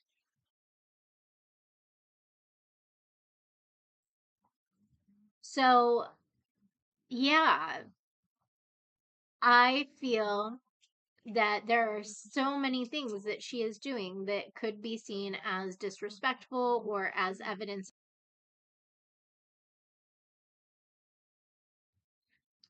Um, while I also do see that she feels confident in her defense team because, she doesn't do a whole lot of talking with her defense team. She spends a good majority of her time listening intently to testimony, um, and occasionally giving her reaction to it, which for the most part is a pretty bland reaction. Um, but it does absolutely still lead way into she's doing an awful lot of laughing for somebody who is accused of murdering her husband. She laughs a lot during the testimony of all three of her children, and I feel that that also just goes to show how contentious of a relationship that really was between her husband and her children as well. So I'm going to skip through the break that they take, and I believe that we are going into the defense's opening statements, which honestly I have to really give it to the defense. They really had me at doubting the prosecution and the prosecution's potential line of events, um just from their opening statement. And my initial thought from this when I heard about it back in 2018 was that there was a very good chance that she did it. But the defense does lay out enough for reasonable doubt, I feel like. And not so much that it really sways you one way or another, but it does let that doubt creep in. And I feel like they do a really good job of giving that reasonable doubt, even though it's not their job to prove that their defendant is innocent. And they do give a lot of really good points. Um, so we will get into the defense's opening statements. I am going to try to get through the defense's opening statements. We will have to see how well the kids do with letting me finish this out. So then we can really start getting in the meat and potatoes of the testimony tomorrow. And also, I am going to re-put in the chat a poll that I have been doing. Mostly just about how do you want to proceed. I'm just currently doing a deep dive. But we're currently, tomorrow will be day 9. And so we're quite a bit behind. So I want to see, do we want to do this via just all recaps up to where we are and then do deep dives? Do we just want to continue with the deep dive? and go bit by bit and kind of break it down. This way, for those of you who have started watching the trial, you may be able to catch anything that you potentially missed. Or do we just want to cover the whole trial via recaps? So I'm going to put those 3 options in here.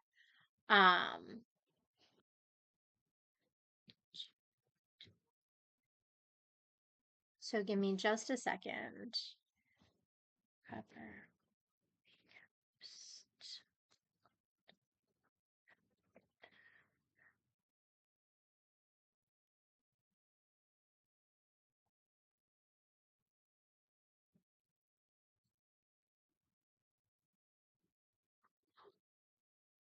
All right, give me 1 second.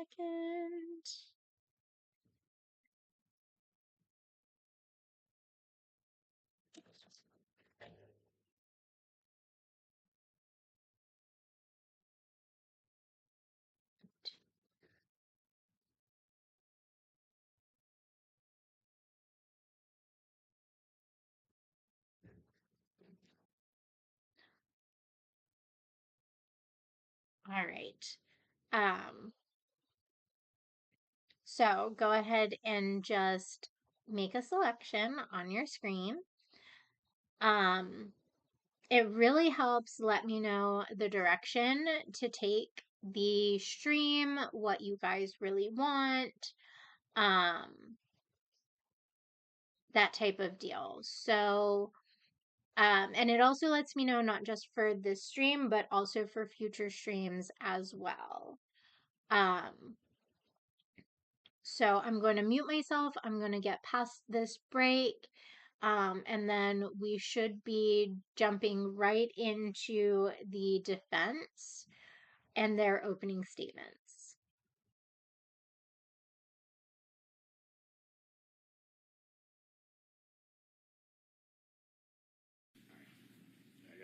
I got one taker.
If you get injured in an accident, even as just a passenger, no one knows this, but you can turn that accident into tens of thousands, or in my case, hundreds of thousands of dollars. So you were injured in a car accident and they just gave you a check for $245,000? Yeah, it's definitely worth the free consultation. Filling out that 30-second quiz changed my life. Paid off my medical bills, my credit card debt, and I bought a new car. If you have been injured in a car accident in the past 2 years, click the link on this video and take the 30-second quiz to see what your case is worth.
All right, Mr. Ray, you ready to proceed?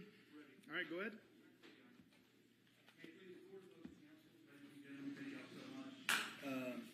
Mr. Weaver, as y'all recall, he did voir dire, so I didn't get to talk to you too much.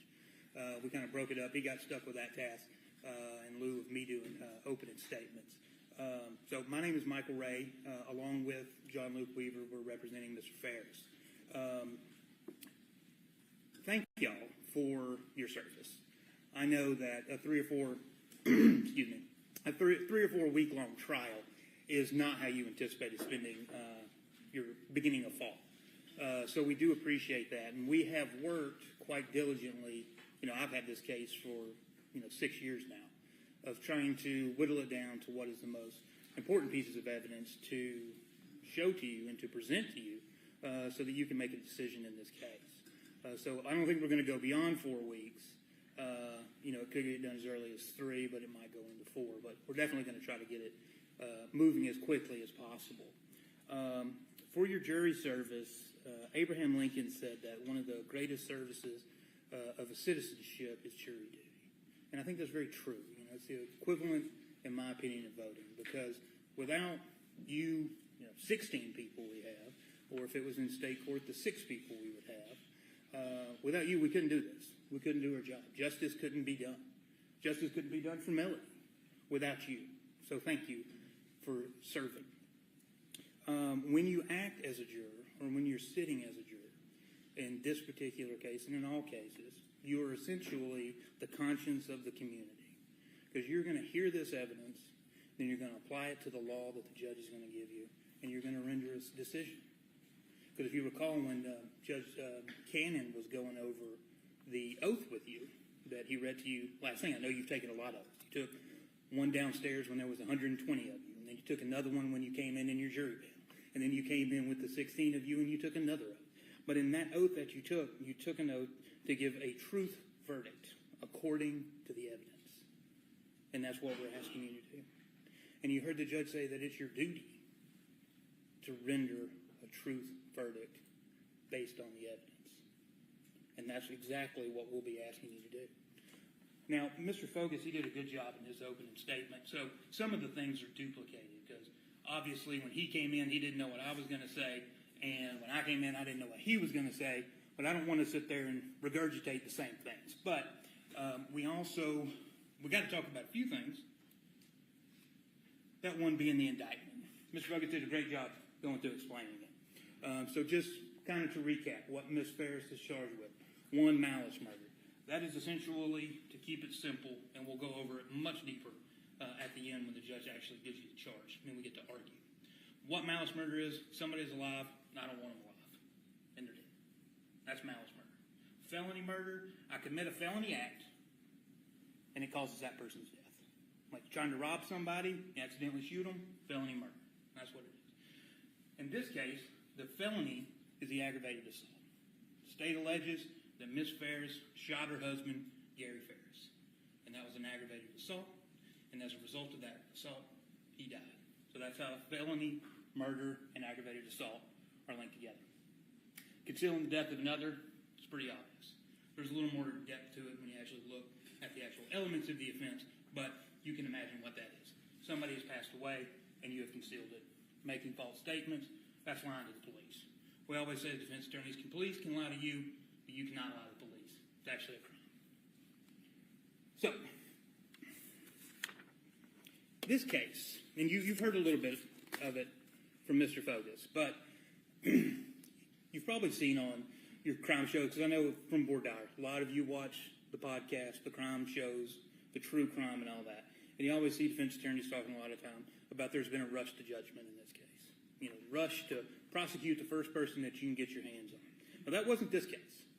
Melody was under investigation in this case for almost a year, between the 911 call that you're going to hear shortly and her arrest on June 18th of 2019.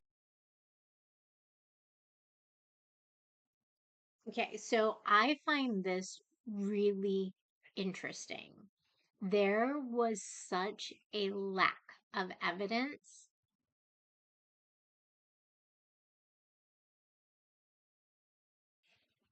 I apologize. I had to let my 12-year-old know that she could not be blasting music downstairs right now.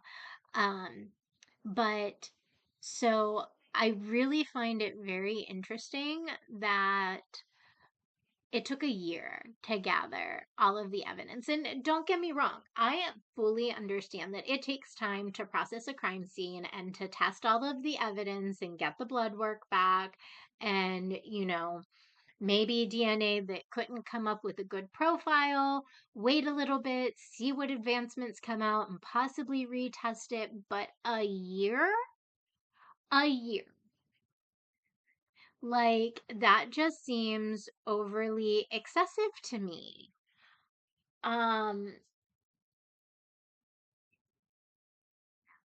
it just, and for the amount of evidence that they actually collected at the scene, I don't feel like it should have taken a year. I truly feel that they did this just because they needed to pin it on somebody after that long. Like, I feel like they sat here and they're like, you know what? We don't want this to become an official cold case and we can't prove who did it, so let's just slap together what we have and make it work. Am I wrong for this feeling? Like, is there something that I'm not seeing? I would love to have your guys' opinions in the comments. I'm going to go back to the defense's um I'm going to go back to the defense's opening statements on this, but to me, waiting a year just seems like this indictment was supposed to be a Hail Mary.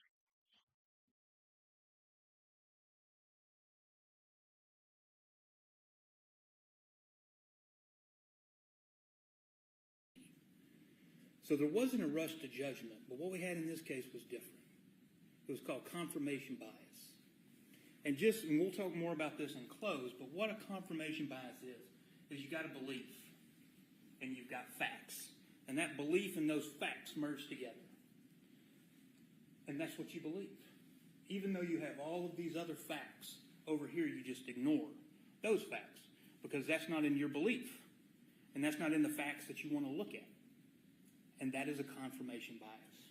You're going to see from the evidence in this case, from day one, the investigation by Detective Hayes and all the other officers in Cherokee County Sheriff's Office, even the Tennessee Bureau of Investigation, the GBI, everything that was done in this case was tailored specifically to attempt to convict Melody of the death of Gary Ferris. One big thing you're going to hear, and you're going to hear it a lot, is Scott Ferris.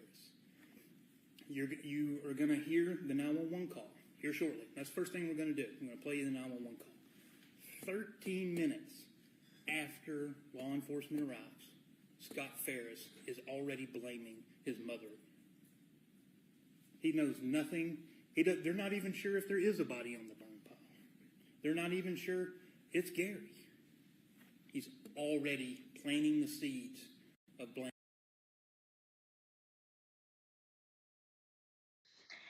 Okay, you're probably going to hear me stop as much, if not more, um, through the defense's opening statements as you will um, the prosecution's, because again, the defense is going to bring up a lot of really good points that I feel really cast doubt on what is going on in this narrative.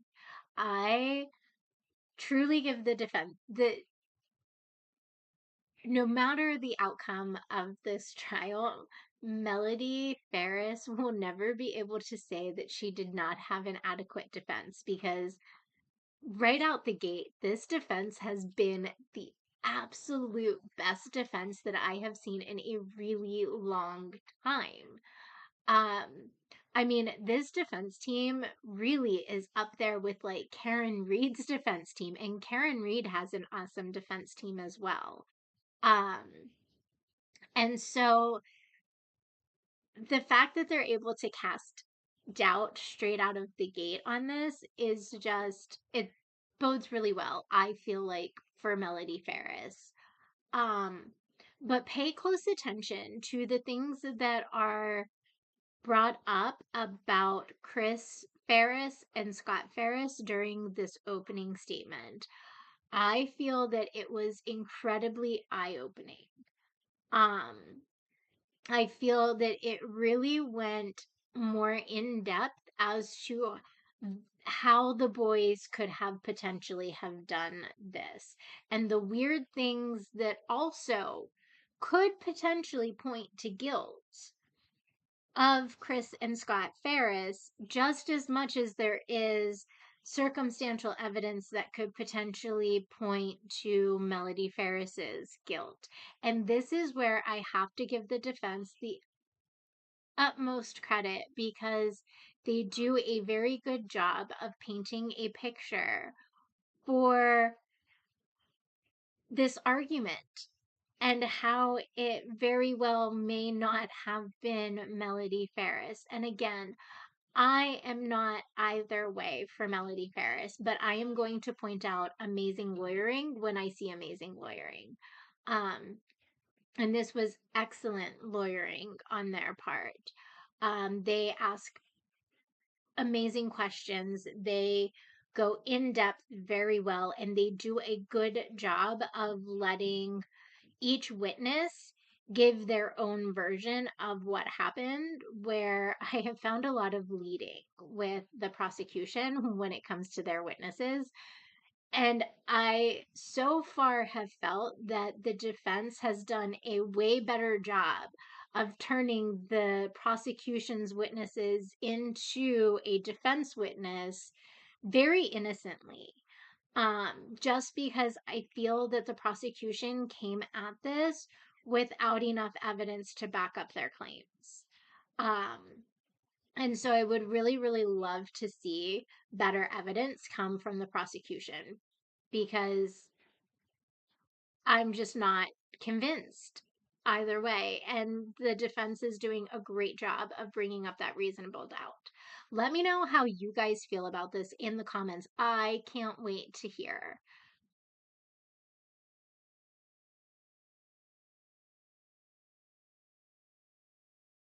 Blaming his mother. 13 minutes. And law enforcement took that into their beliefs. And then they focused their evidence on that. And that is confirmation bias. Now, you heard Mr. Fogus talk about the Ferris wheel, and I talk about it too. That this was a turbulent family. The best is, and we'll go through, I have a family tree to go over with you that kind of lays everybody out. But one of them, his name's Chad Bruce. He is now married to Amanda. And Chad Bruce, when he was interviewed, he said, I always called it the Ferris wheel. It's like a soap opera. Something is always going on with Chris, Scott, and Emily. And it's true. All the time. All the time. And I'll talk a little bit more about it. But you're going to see text messages. Gary mad that they're blowing money. Chris can't survive on his own, always needing money. Scott, a grown man, can't survive on his own, always needing money. Coming to get mama's credit card so he can go get some money. Okay, I know you guys are probably really sick and tired of hearing of me, but this goes to show how Gary Ferris was really just seen as the Bank of Gary. And I feel that the defense does a wonderful job of really diving into how free of access Chris and Scott Ferris had to daddy's money. And even Emily Ferris, when she's on the stand, she sounds very, oh, I'm trying to think of the word. Not quite jealous, but almost sounds like that like jilted sibling.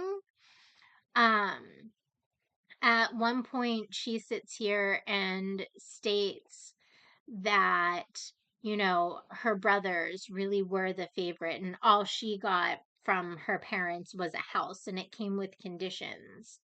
Um, and it's really funny to hear how she really just sounds like that sibling that, you know, is upset about the fact that they had to work harder than other siblings because they weren't really particularly seen as the favorite. Um, and I'm not going to say that there wasn't potentially favoritism going on in that house. That, you know, Melody may have favored the girls over the boys, and that Gary Ferris favored the boys over the girls. I couldn't really explain to you how that type of dynamic is possible to come about.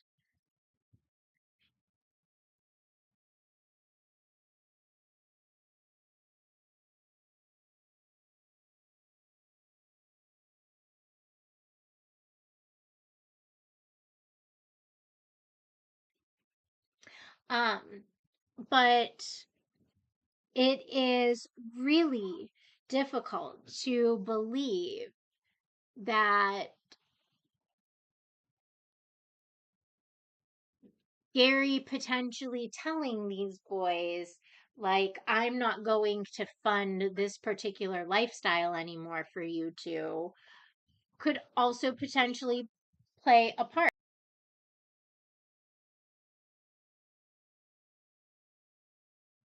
Sorry, I had to mute real fast, or you guys would have heard dogs going off. Um, my daughter is taking one of the dogs out to the bathroom, and he got all crazy. And our smaller dog was barking with him or at him, while he was then chasing after the cat. Oh, my house is a zoo sometimes. Um, but yes, so I really feel like for how freely these boys were able to spend money, that Gary potentially cutting them off could have taken them to this point where they felt that killing their father was the only way. And it makes sense.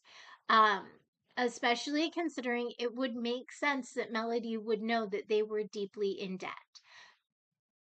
It really baffles me. Um, because I mean, now my husband and I are very open in our relationship about the things that we talk about. Um, but even I know our financial situation, and my husband knows our financial situation. Like,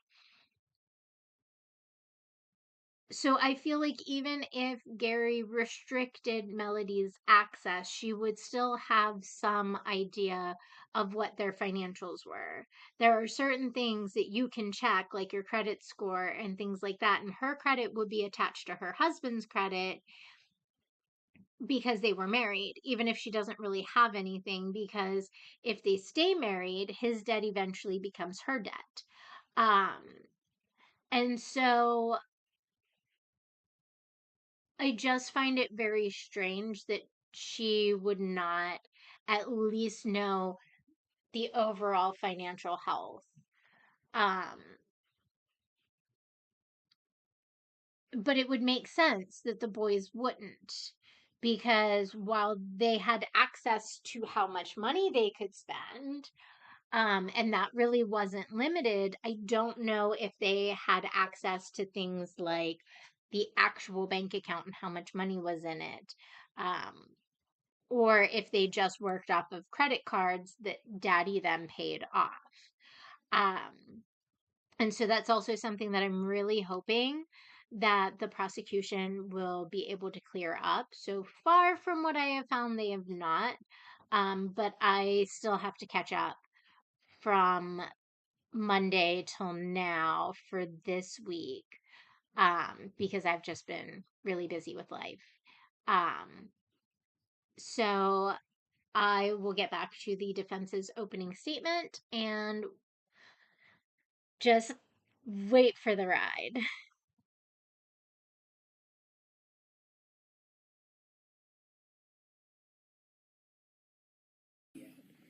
Emily with her turmoil with her new husband and all that. In fact, you're also going to hear that Gary and Melody had to buy Emily and her husband the house up in Tennessee where they live.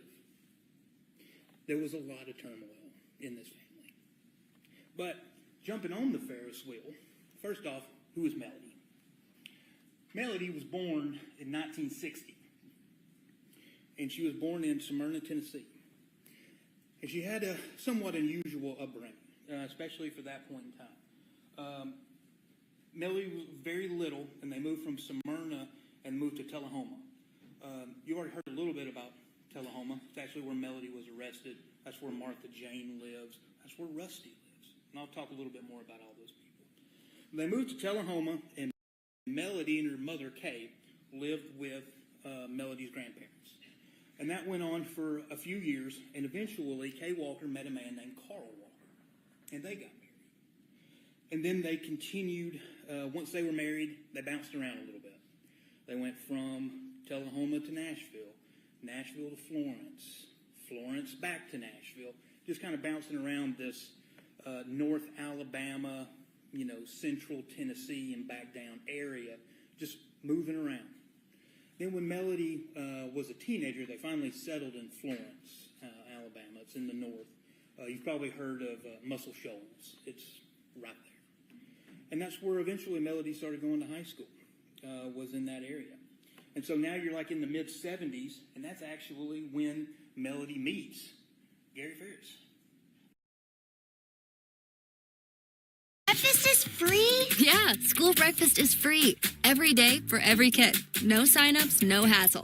Make mornings brighter with free school breakfast. Available at participating schools. This institution is an equal opportunity provider. Paid for with Pennsylvania taxpayer dollars. And met when they were 16 years old. They didn't go to the same high school. They actually met through mutual friends at the same church. And they began dating. And they dated through high school. And then in 1970, they got married. So at 1960, I think it was 79, they got married. Because I think Melody was 19 years old. Now, but they get married, right out of high school, and they both go to the University of North Alabama. Melody's there for about a year, and then she drops out. Gary stays on. So Melody leaves. They're still together. They're still married. And she's working at General Electric Credit and Ace Hardware. Her, Kay Walker, her mother, Carl Walker, opened up Ace Hardware in Florence, Alabama. And that's where Melody worked. And you'll hear a lot about Ace Hardware. She worked there for many, many, many years, helping them out with their business. So in 1980, while Gary's still in school, Chris Ferris is born. Now, Melody is working full-time at this point at the hardware store. Gary's full-time college student. 1983 rolls around. Scott Ferris is born. Melody's still working at the hardware store. Gary's still going to school. Now, you fast forward a little bit. Gary's graduated. And in 1988, they have Emily. And at this point, they've moved to Tuscaloosa to the University of Alabama. And that's where Gary goes to law school. So they're living there with the three kids while Gary's in law school. And then in 1989, Amanda Ferris, who's now Amanda Bruce, she's born. Excuse me. In 1989, the following year, Gary graduates law school, and the family moves to Birmingham, where he works for Burr and Foreman, the same firm that he was at when he passed away.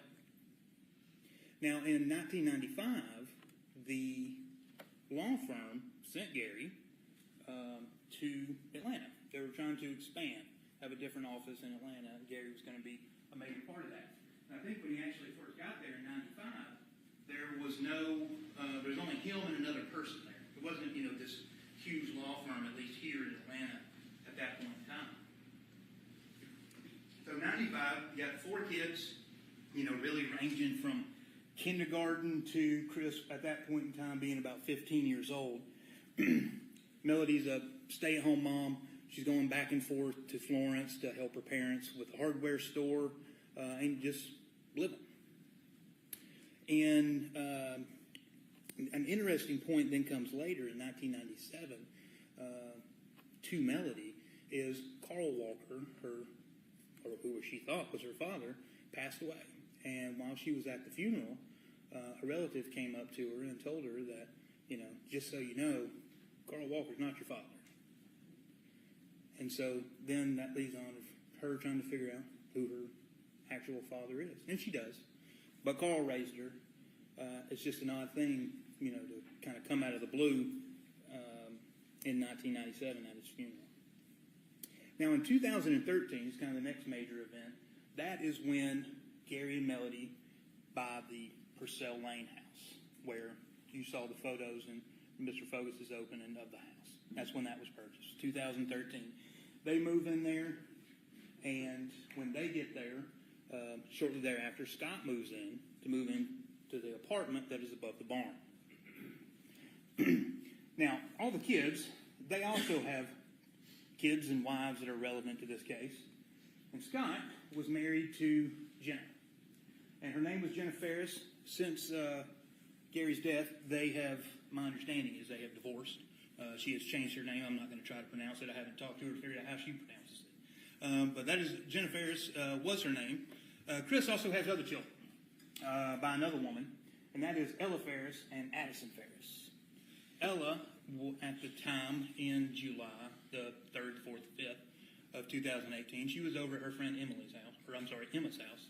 And Addison was over at Melody and Gary's house on the 5th. On the 4th. She came over after the lake. And I'll go through the timeline.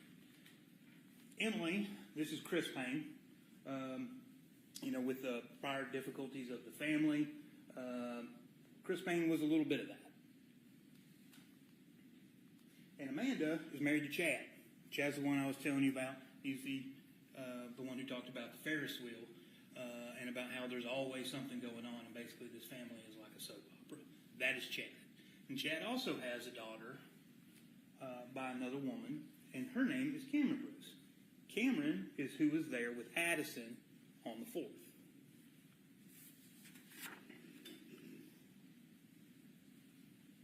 Now, let's talk about the time.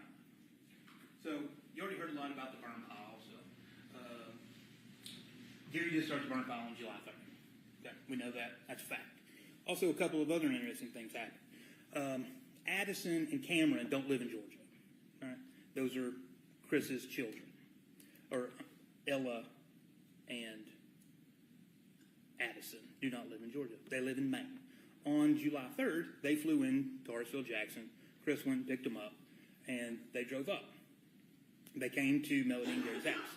Ella had already been dropped off at Emma's house, and Addison came with Chris to see Melody and Gary. And they see both Melody and Gary. Now it is, and I'll go into it more here in a moment, there is some contention about what Addison says, how the house was on the 4th, but we'll talk about that here in a minute.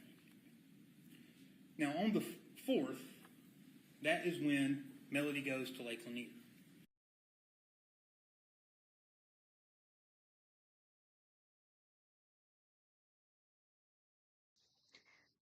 Okay, so about this timeline, pay close attention because, with when Gary Ferris was supposedly murdered,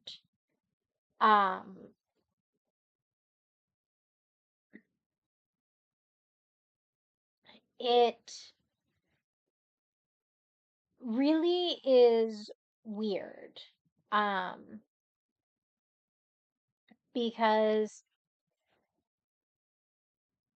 there was somebody spending the night at the house the 4th into the 5th. So if there was any contention going on or anything like that, you would think that it would be extra noticeable.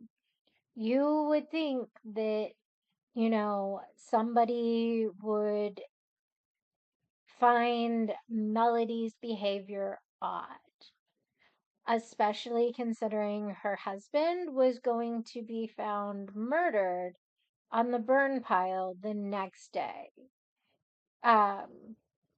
I don't remember what time he was found on the burn pile. Um, I just remember the 5th he was found on the burn pile. The 5th was the 911 calls.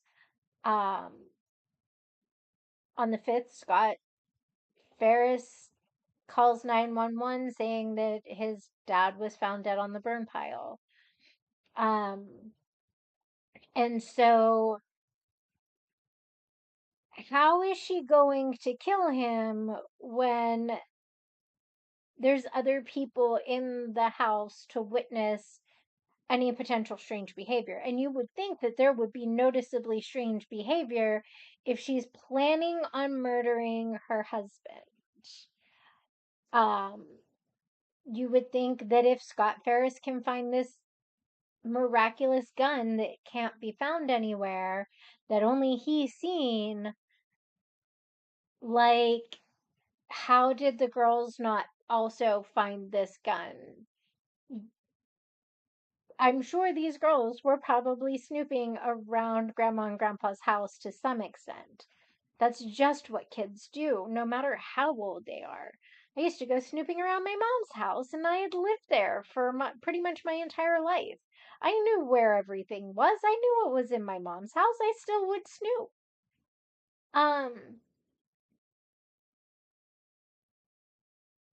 And so it seems weird that nothing was really noticed by anybody leading up to this murder, as far as Melody acting weird or anything. The only weirdness that you hear from comes from Chris Ferris and Scott Ferris. They can't get their stories straight, it seems like. Like, those two, their stories just make them look guilty, in my opinion. But again, that does not mean that it wasn't a conjointed effort by all three. Melody could still very well be involved, but if so, I believe that it was something happened that only the three of them know, and the boys are trying to throw mom under the bus right now so they don't get caught. Like, I don't know. And it's really weird because there was a contentious relationship between Chris and Melody and Scott and Melody. So it's really, it just doesn't paint any of them in a good light, honestly. But it really makes the boys look like they have a much higher penchant for violence than Melody as of right now. Um, but really follow this timeline. The timeline is, I love how they laid it out. It's amazing. Um, and it really paints the light to show how if this really was Melody, then something should have been noticeable and it wasn't. Something should have been off and it wasn't. And it just doesn't make a lot of sense with what the prosecution is saying.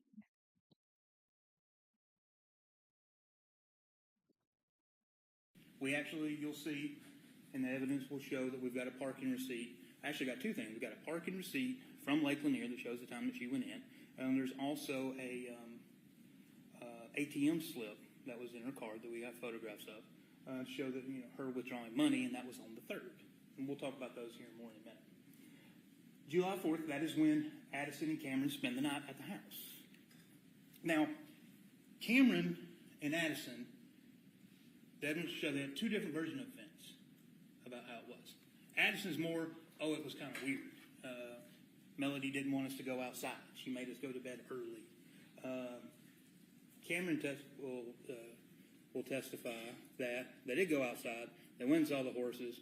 Nothing was weird. We actually snuck out of the house at 10 o'clock, went to the hot tub, were in the hot tub for a while, came back in, went to bed. Nothing really out of the normal. The reason, you'll also see that some evidence from Addison. There's a text message to Melody from Addison that says, hey, can we spend the night tonight on July the 3rd? And Melody responds, says, no, not tonight. And we'll have to uncover the reason for that due to the evidence. I don't want to speculate here as to what that was. But we do know that that is true. She said, no, not tonight. And she spent the night the following night after they got back from Lake Lanier. On July 5th, that is where things with this case get interesting. The remains are found on the burn pile. Now, that day started, Melody grocery shopping, the kids are there. But to sum it up, what it's really going to show is the girls wanted to ride the RTV. Melody says, go downstairs and ask your grandpa. They called him Big Daddy. Go downstairs and ask him. He's not there. I don't know where he is. So they start looking for him. Eventually, Amanda comes over because what originally the plan was is Melody, Amanda, Addison, and Cameron, they were going to have a day together. They were probably going to go eat lunch. Had talked about potentially going to get their nails done, and basically just having a girls' day together. Now, when Amanda got there, they all began looking around the house. Can't find it. Gary's nowhere to be found. His car's still there. But none of this is super out of normal. Gary was a workaholic. Sometimes he would take Uber so he didn't have to drive. He essentially would be gone, for days. He may come home, he may not. And we'll get into their relationship here in a minute. So no alarms were really raised at this point. Now, Scott comes over, and that's where things do get interesting. When Scott gets there, he comes in the house and immediately goes downstairs. After proclaiming to the family something along the lines of, where's the gun? And he goes downstairs, in return, and says, the gun's gone. Now let's talk about this gun. I call it the magic gun, because Scott Ferris is the only person to ever see this gun. There's nobody else, it's only him. You'll hear evidence that he found it in the drawer while he was looking for a remote to help the DirecTV man.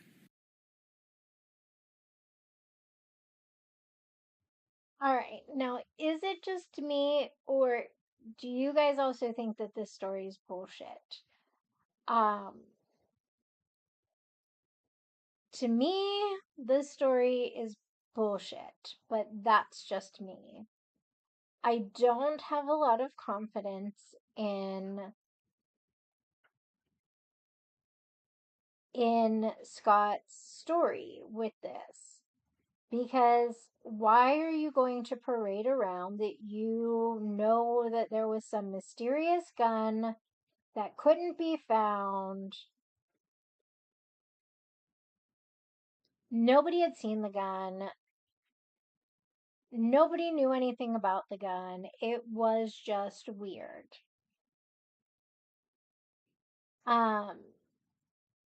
And it's really funny because in their testimony, Chris Ferris, Scott Ferris, and Emily Ferris all recount a gun that was described to them, but nobody picks the same gun.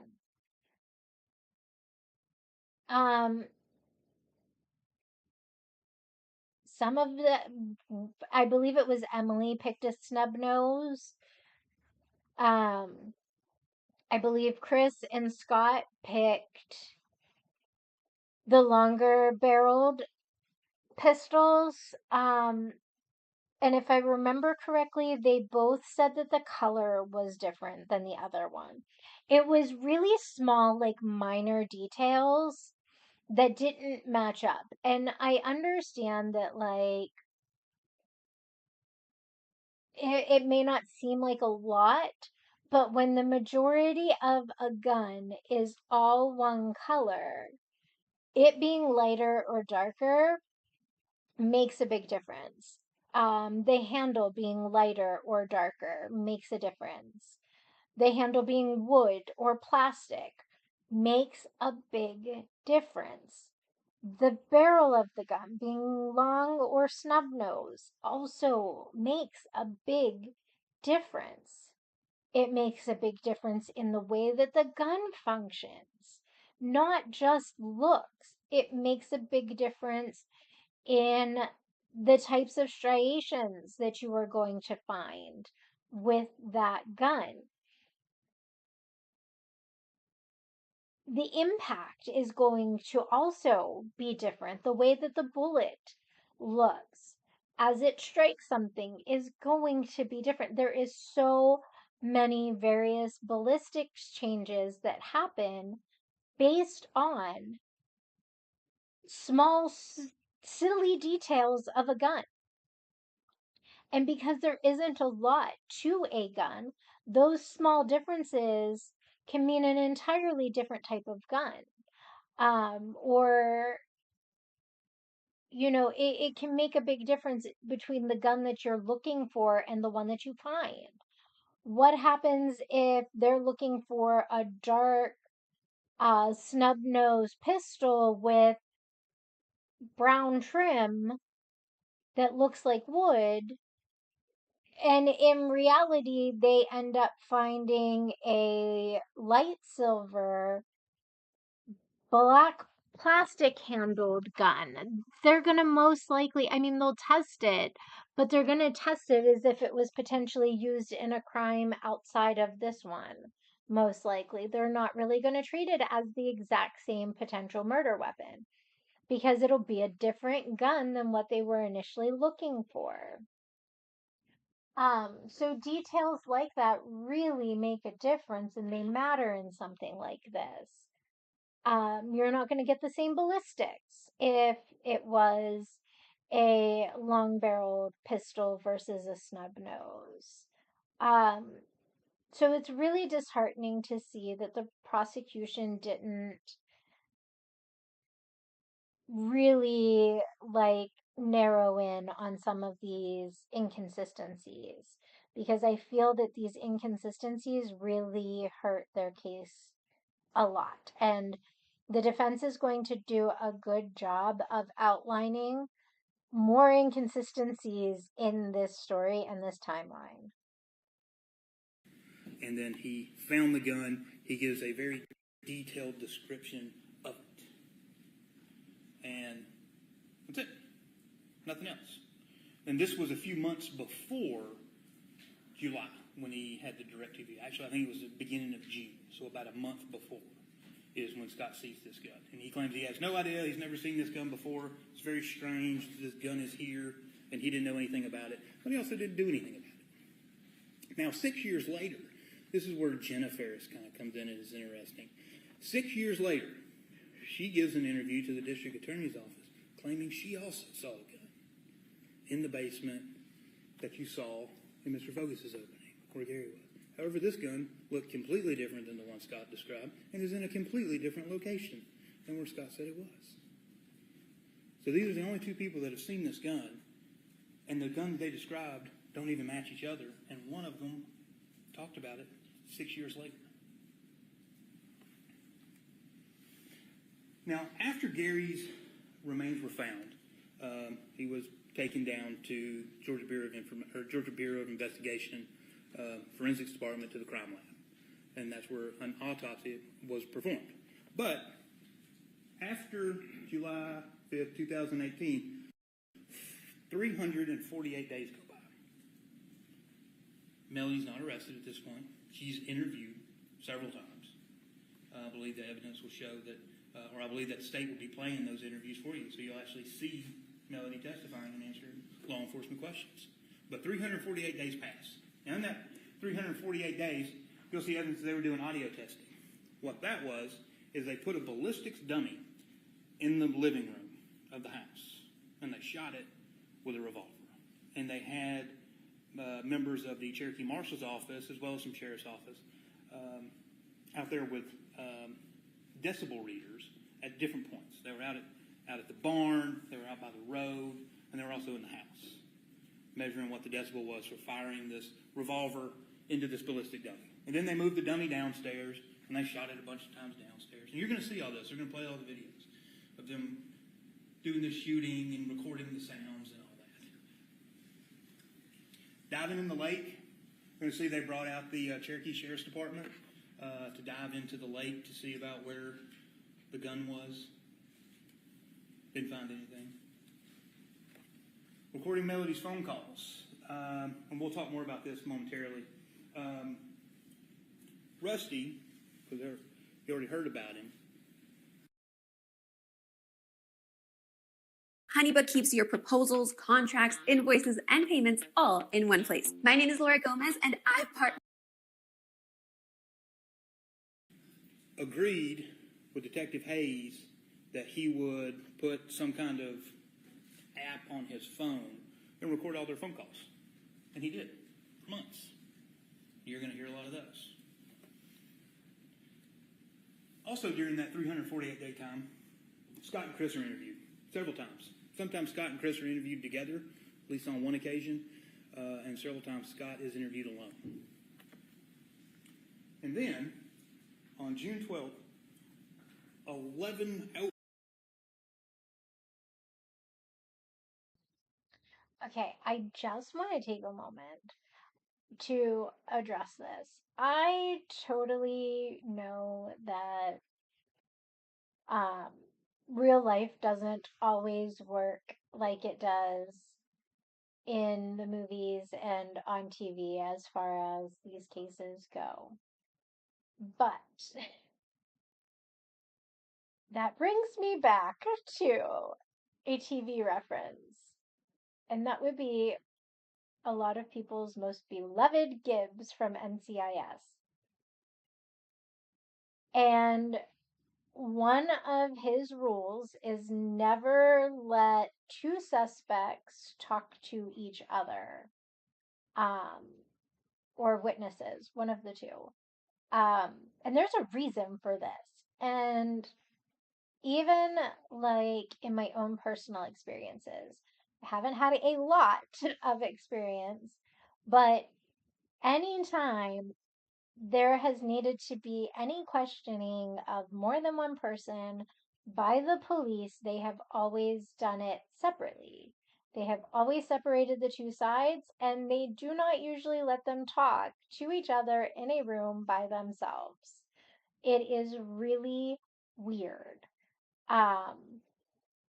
And so I feel like if Scott Ferris and Chris Ferris were ever even slightly considered suspects at any point, that they should have been separated, spoken to separately.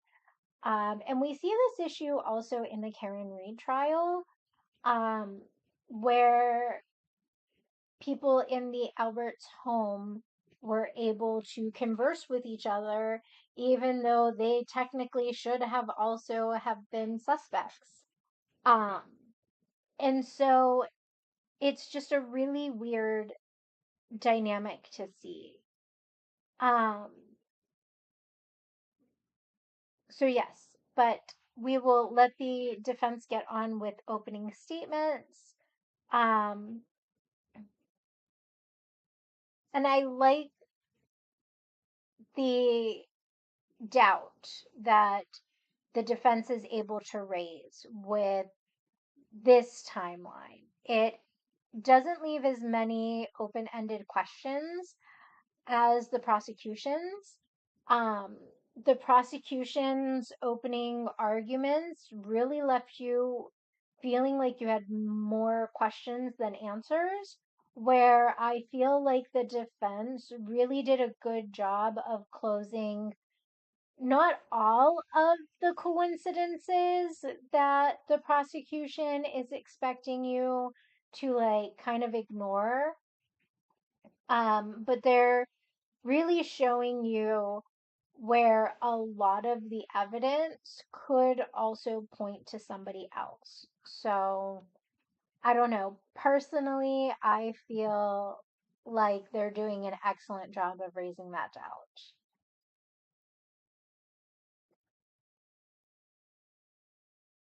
Over 11 months later, the crime lab issues the autopsy report saying that Gary was the manner of death and the cause of death. Well, the cause of death was gunshot. The manner of death was homicide. And it took them 11 months to issue that report. You'll see, especially when the forensic pathologist who did the autopsy, when he testifies, they weren't waiting on anything. They knew that it was Gary. The forensic, the dental forensics had already come back. It was already Gary. But for some reason, unknown. And you'll see, this happens a lot in this case. There's a lot of unknown, and we'll talk about that. No idea why it took 11 months to issue the autopsy report. No idea. But 6 days later, Melody gets arrested. And Mr. Focus is right. She wasn't in Tullahoma, Tennessee. She was up there with Martha Jane. They called her and said, hey, we got an arrest warrant for you. And she came and turned herself in. Nothing to hide. Now, John Luke and I came up with this. Actually, well, we didn't come up with it. He had gone. We were having been a long day already, so he was done for the day, so he left. And he went up to the drugstore, and there was a girl in there. And the drugstore, I don't know if your office is in downtown Jasper. There's a Jasper drugstore. It's right on the corner on Main Street in Jasper. It's being sold, and they're doing renovation. And he went in there and asked them a question about something, and they didn't know. And they go, sometimes the greatest questions go unanswered. And he was like, oh, perfect. Brought me out of my slump. Now I know what I'm dealing with. So that's kind of what we've been talking about the whole time with this case. Because so many things, you're going to be asking yourself so many times in this case, how did this happen? How did this happen? How did this happen? And nobody knows. You can guess. Nobody's going to know. So let's talk about some evidence and questions without answers. So evidence, Melody and Gary. It is no fact, I think also, Melody and Gary affairs. It is common knowledge that they had affairs. People knew. You can even, the grandkids, the evidence will show that even they had their suspicions and pretty well knew that, there was, affairs happening. Melody did. She was having an affair with Rusty. Gary did. He brought, when they moved here in 1995, Angela Phillips was his secretary. He brought her with him from Birmingham to Atlanta. And she was his secretary for 28 years. And she's a bit hesitant to talk about it, but I believe you'll be hearing from her about how they did have a relationship. Gary was also having a relationship, at least somewhat by text and email, with another woman who worked in his building named Joanne Ward or Joanne Hill. So, and you'll also hear Ted Wiley. Okay, they had affairs. They lived completely separate lives. In the house that Mr. Focus is showing you, in that house, Melody lived upstairs. You saw the house, and it may not be in evidence, but you saw it. That place looks like Southern Living magazine, decorated to the nines. Melody did all that. She lived upstairs. Gary lived downstairs. It was just how they'd done it. It had always been that way for years, ever since the 90s. They lived two separate lives. They would sometimes go days without even seeing each other, without speaking to each other. They didn't really talk, didn't really communicate. They did. They had kids. So they had to have some interaction together. They went and saw Emily and Chris's daughter. Her name's Olivia, when she was born. They still did Christmases together. So they did some of these family things together, but for the most part, they were just married people who did their own thing. And Melody did her thing, and Gary did his thing. And it was just what worked for them. Now, granted, with the affairs, it wasn't something that was flaunted in their faces. You try to keep some level of discretion. But it was known, and it was just how they lived. Now, Melody's interviews, I expect that you'll be seeing those interviews. And really, the only thing I want to point out of that is Melody is very blunt, very to the point. She's just who she is. She's a hard woman. And that's how she comes off, and that's how she is with law enforcement. She's very matter of fact. Here is what happened, here's what I was doing. That's just how she is. But one of the most important things that she says in her interview is in the very last interview that she ever gave to law enforcement. Last thing she ever said to law enforcement was, "I just want my family back." Forensics. There's a good bit of forensics in this case. Some is pretty interesting. I want to talk to you. I didn't want to do any of the photographs, but those blood drops that were talked about by Mr. Vogus, you're going to see that there is blood. Well, let me back that up. You will see there is a substance leading down to the basement. You're going to hear from the GBI Lana Coffee. She sprayed. Now, I truly don't remember if he talks about the fact that the GBI detective, I believe it was the one managing the scene. I could be wrong. It's been like a week since I've watched the first day.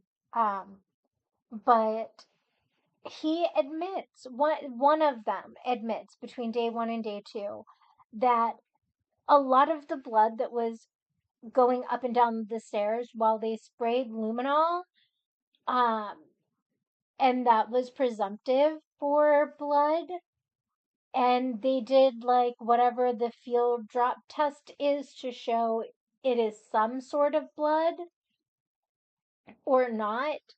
They never actually took like a sample of it to go further test in a lab.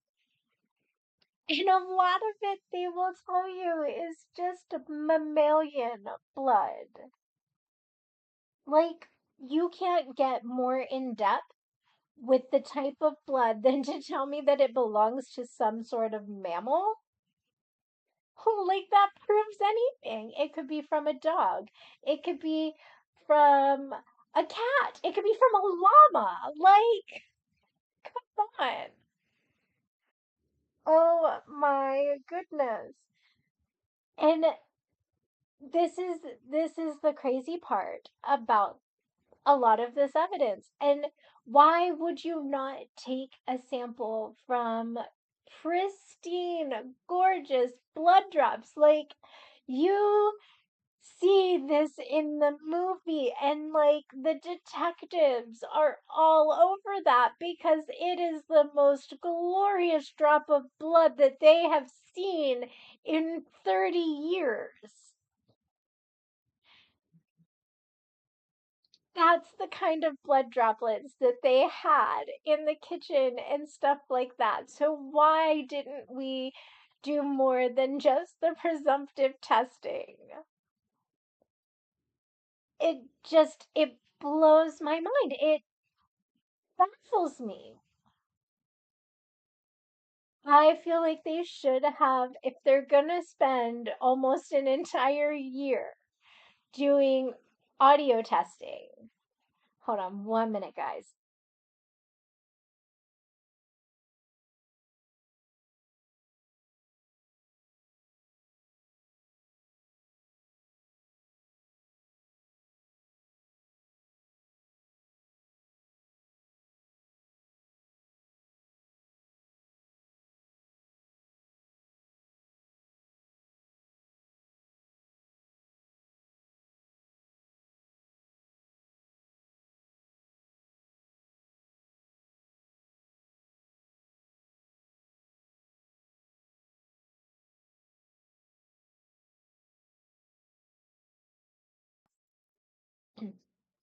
I apologize. We were having a scooter catastrophe.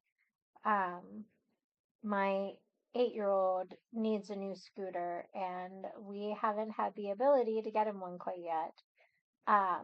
As we've had 2 major car accidents happen this year, with 2 cars totaled. And so, yeah, uh, he has to wait until spring for a new scooter, but he, was trying to take out the broken scooter, and I think the wheels are just so rusted that they don't work very well anymore. Like, they don't spin very well anymore. Um, because if you spray WD-40 on them, they'll work for a little bit. And then they just kind of start sticking. So, he wanted me to spray some WD-40 on him. I feel bad for him. He has another perfectly good scooter that he just doesn't like as much. Um, because that scooter is more for children who are learning how to ride a scooter. And so it doesn't go very fast as like its top speeds. And it has 2 wheels in the front and 1 wheel in the back. And so it really just kind of slows it down. And he does not like that at all. So yeah, he really doesn't like it.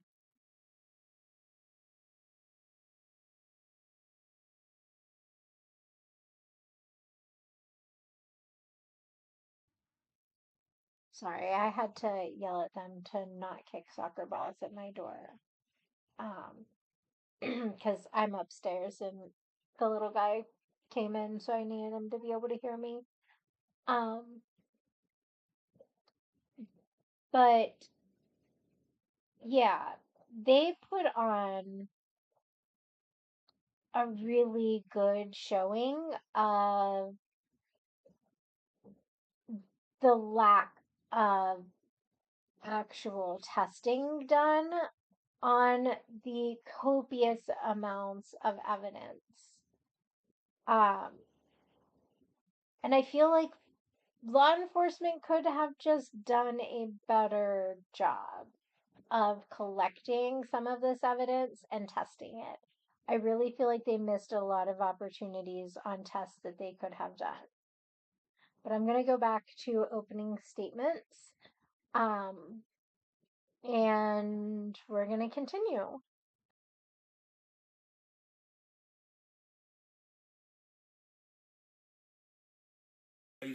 Blue Star, which is a substance that is supposed to reflect when it's blood.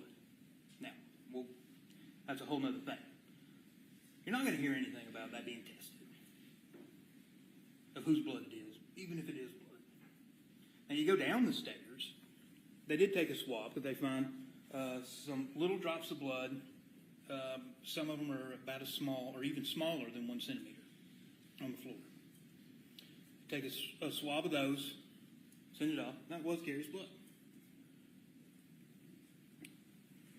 Those blood trails never lead out of the house, upstairs or downstairs. You also, the bullet. We're going to be talking a lot about the bullet, how there's no textiles found on the bullet that is found in the basement. We also have our own forensic pathologist who will be testifying about what his opinion is regarding the manner and cause of death of Gary. And we may also end up calling an additional ballistics expert, depending on how things play out with the ballistics experts that are going to testify for the GBI. But that is just a wait and see. Text messages. The text messages to Terry Braswell. Mr. Fogarty said that in his opening, the hope you die a gruesome death. It is a text message. We expect Terry Braswell to come in here and testify. We'll be able to cross-examine him about that text message. However, we do know one fact, is that text message was sent 2 years before. So it wasn't something that was done in July of 2018 or even June of 2008. Years before. Especially see text message between Gary and Scott about their tumultuous relationship, especially involving money. Gary sending Scott, I better have my debit card back. Also see Melody and Scott, they used to text back and forth a lot. And recorded phone calls. You're going to hear all those calls with Rusty. Now, also with finances. Now, while that house was very nice, and it was like $1 million house.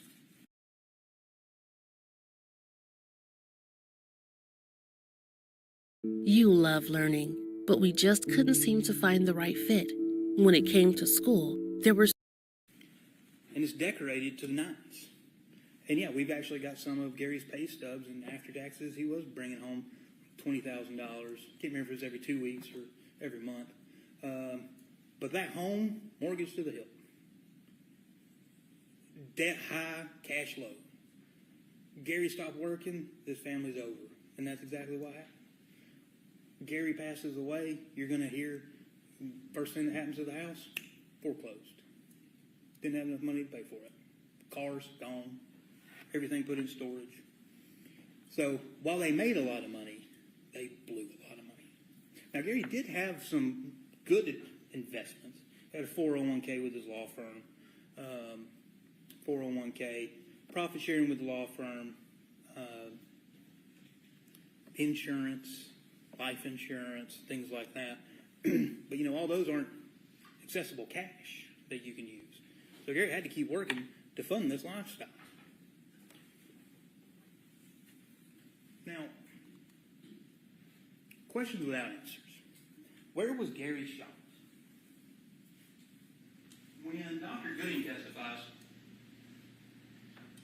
she's going to have a drawing of a skeleton. And it's going to show the ribs. And it's going to show he was shot somewhere here. Is it the front or in the back? Not going to be able to tell you that. Angles, don't know.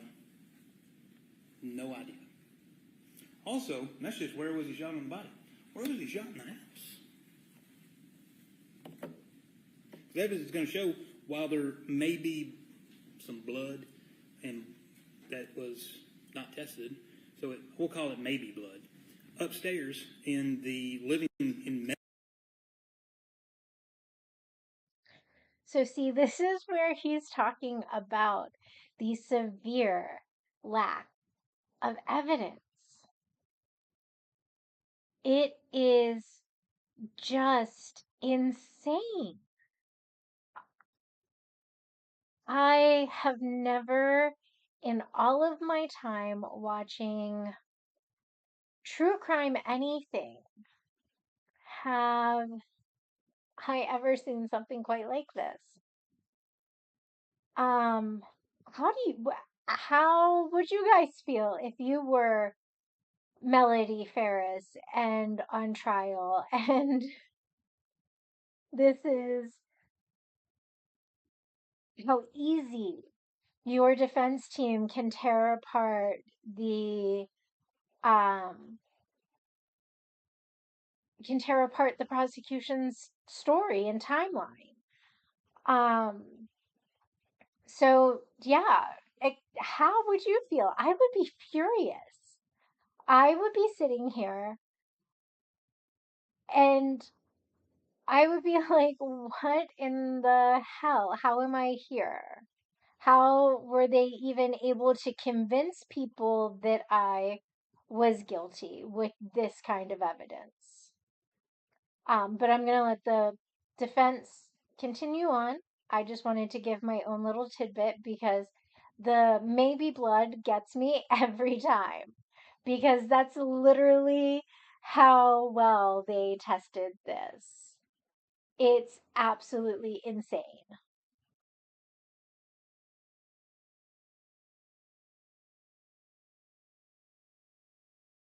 Melody's portion of the house, we'll call it, and a trail leading downstairs to Gary's portion, we'll call it. You're also going to get evidence from, most likely from Amanda, how a few days before July the 3rd, 4th, 5th, that Gary, excuse me, that Gary had been bitten by one of Melody's dogs on the ankle and was bleeding as he walked down the stairs down to his room so that he could stop the bleeding in his ankle. And that's where the blood came from. But where was he shot? No idea. How was he put on the burn pile? You're not going to hear about that either. You're going to see photographs of tractors. You're going to see photographs of RTVs. Probably of horses too. But you're not going to hear anything about Gary being moved on one of those vehicles. You will hear, though, that there was one drop of blood that was Gary's on the step getting up into the tractor. There's nothing in like the bucket. One drop of blood on the tractor.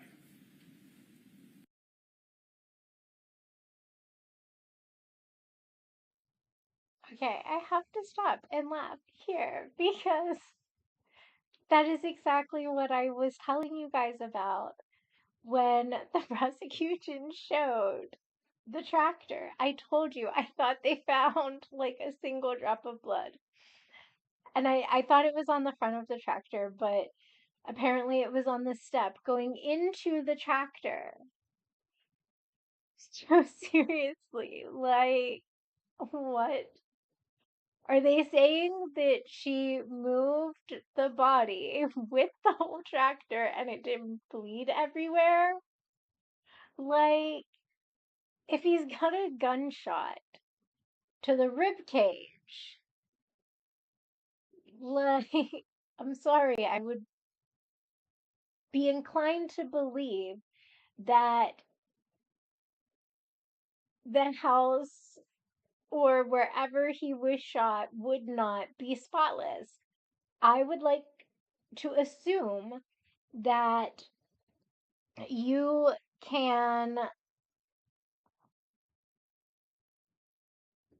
easily tell where he would have been shot and started to bleed. I believe that if he was moved with any of these vehicles that they're trying to claim he was moved with, that there would be significantly more blood.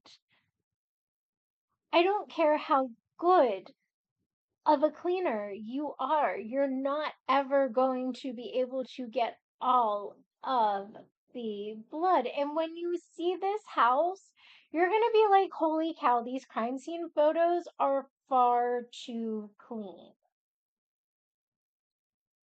Like, the stuff that they show is spotless. You do not see blood everywhere. You just see little droplets here and there. It's crazy. But I'm going to continue to let the defense tell their opening statement. It's absolutely insane that the prosecution is trying to get you to focus in on Melody so bad that they're leaving the defense wide open to have an easy win. And the defense is putting on one hell of a show. I'm telling you, just from these opening statements alone, the defense had me on the fence.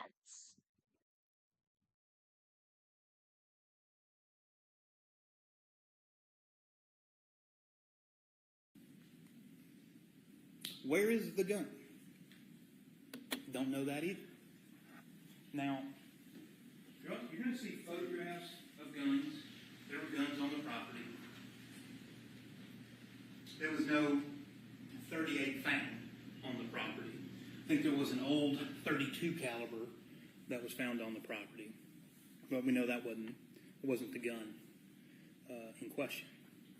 But what you will find is that Scott has quite a bit of .38 caliber ammunition in the barn.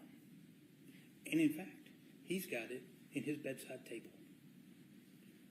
But yet he claims, and when he testifies, I assume he will be claiming the same thing, that he does not own a .38 caliber pistol.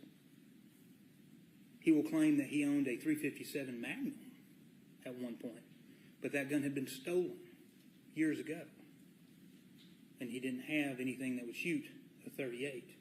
Yet he has at least one full box of .38 special ammunition and a loose several other various brands of .38 special in his nightstand. And you'll see all those. You'll see the photographs of those. But where is the gun? No idea. Where are the bullets? They're in Scott's house. Scott's behavior. From the very beginning, like I told you, from the very beginning, Scott is saying, Melody, Melody, Melody. I thought she would do something. Leading law enforcement down this trail. And you're going to see all that. It's going to be very evident of what his intentions are regarding his mother. He does it in his interviews, and he's going to do it on the stand here too. I would suspect that's exactly what he's going to do.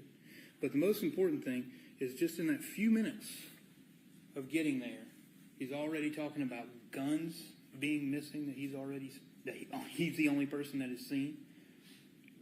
Then he goes out looking. You're also most likely going to be seeing, there's a trail camera that was, if the burn pile was where I'm standing, was kind of, don't exactly know how far, but down closer to the lake.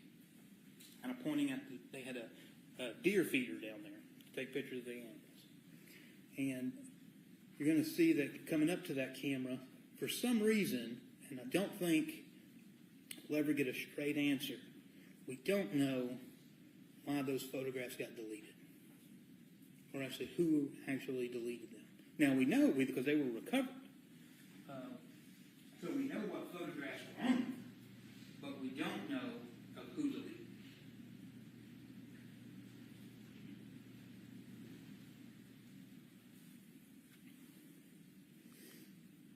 Now, you heard the judge talking about, before you took your oath, about what reasonable doubt was. And he said that reasonable doubt was a doubt of a fair-minded and impartial juror honestly seeking the truth. Then he also went on for a little bit and talked about if your minds are unwavering, unsettled, or unsatisfied, that is a doubt to the law. And with that, you should acquit the defendant. So essentially, when you're looking at this case, whenever we had done, when you're evaluating this case and you're evaluating all the evidence, you've got to say, has the state proven their case beyond a reasonable doubt? Now, what a reasonable doubt is that you have a doubt that you can put a reason to. And it's reasonable. It is a reasonable doubt. Now, that is a high burden for the state. I'll go over this and close. I know it's like how it shows that even if the state can get to reasonable doubt, no, that's still an acquittal. That's still not guilty. Because they have to go beyond reasonable doubt.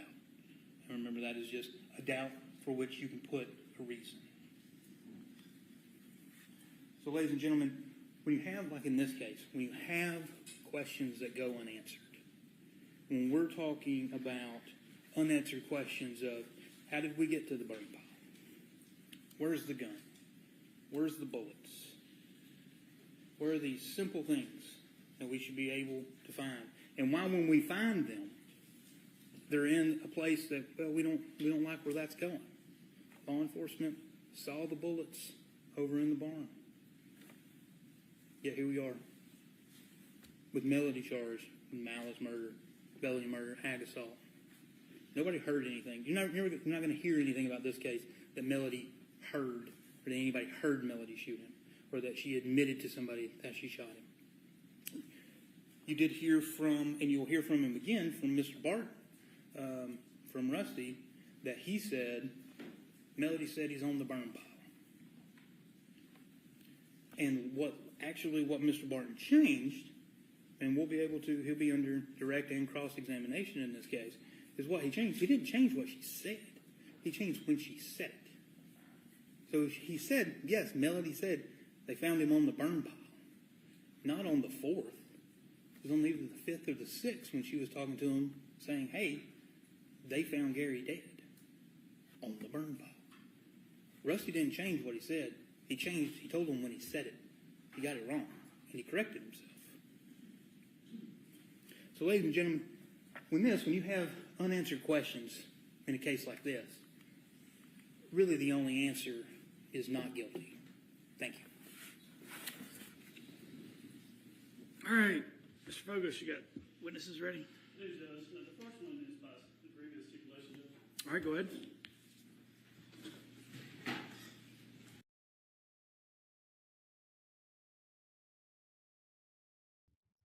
Okay, so I am going to stop the stream there for today. I appreciate everybody who did stop by, watch bits and pieces of the stream, watch the full stream.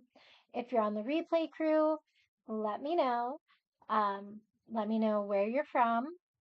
Also, guys, make sure to answer the poll, even if you're on the replay and it pops up, because that helps me determine how best to proceed with this trial. And it also lets me know the ways that you would like me to cover trials in the future.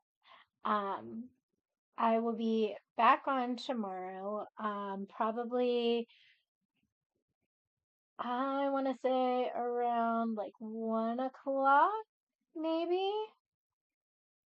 I have an appointment. So it will most likely be after the appointment. I will schedule my live and I will work on my Streamlabs and my Nightbot so that hopefully by tomorrow I won't have to test it quite as much. And I hope everybody has a great evening. Talk to you later. Bye.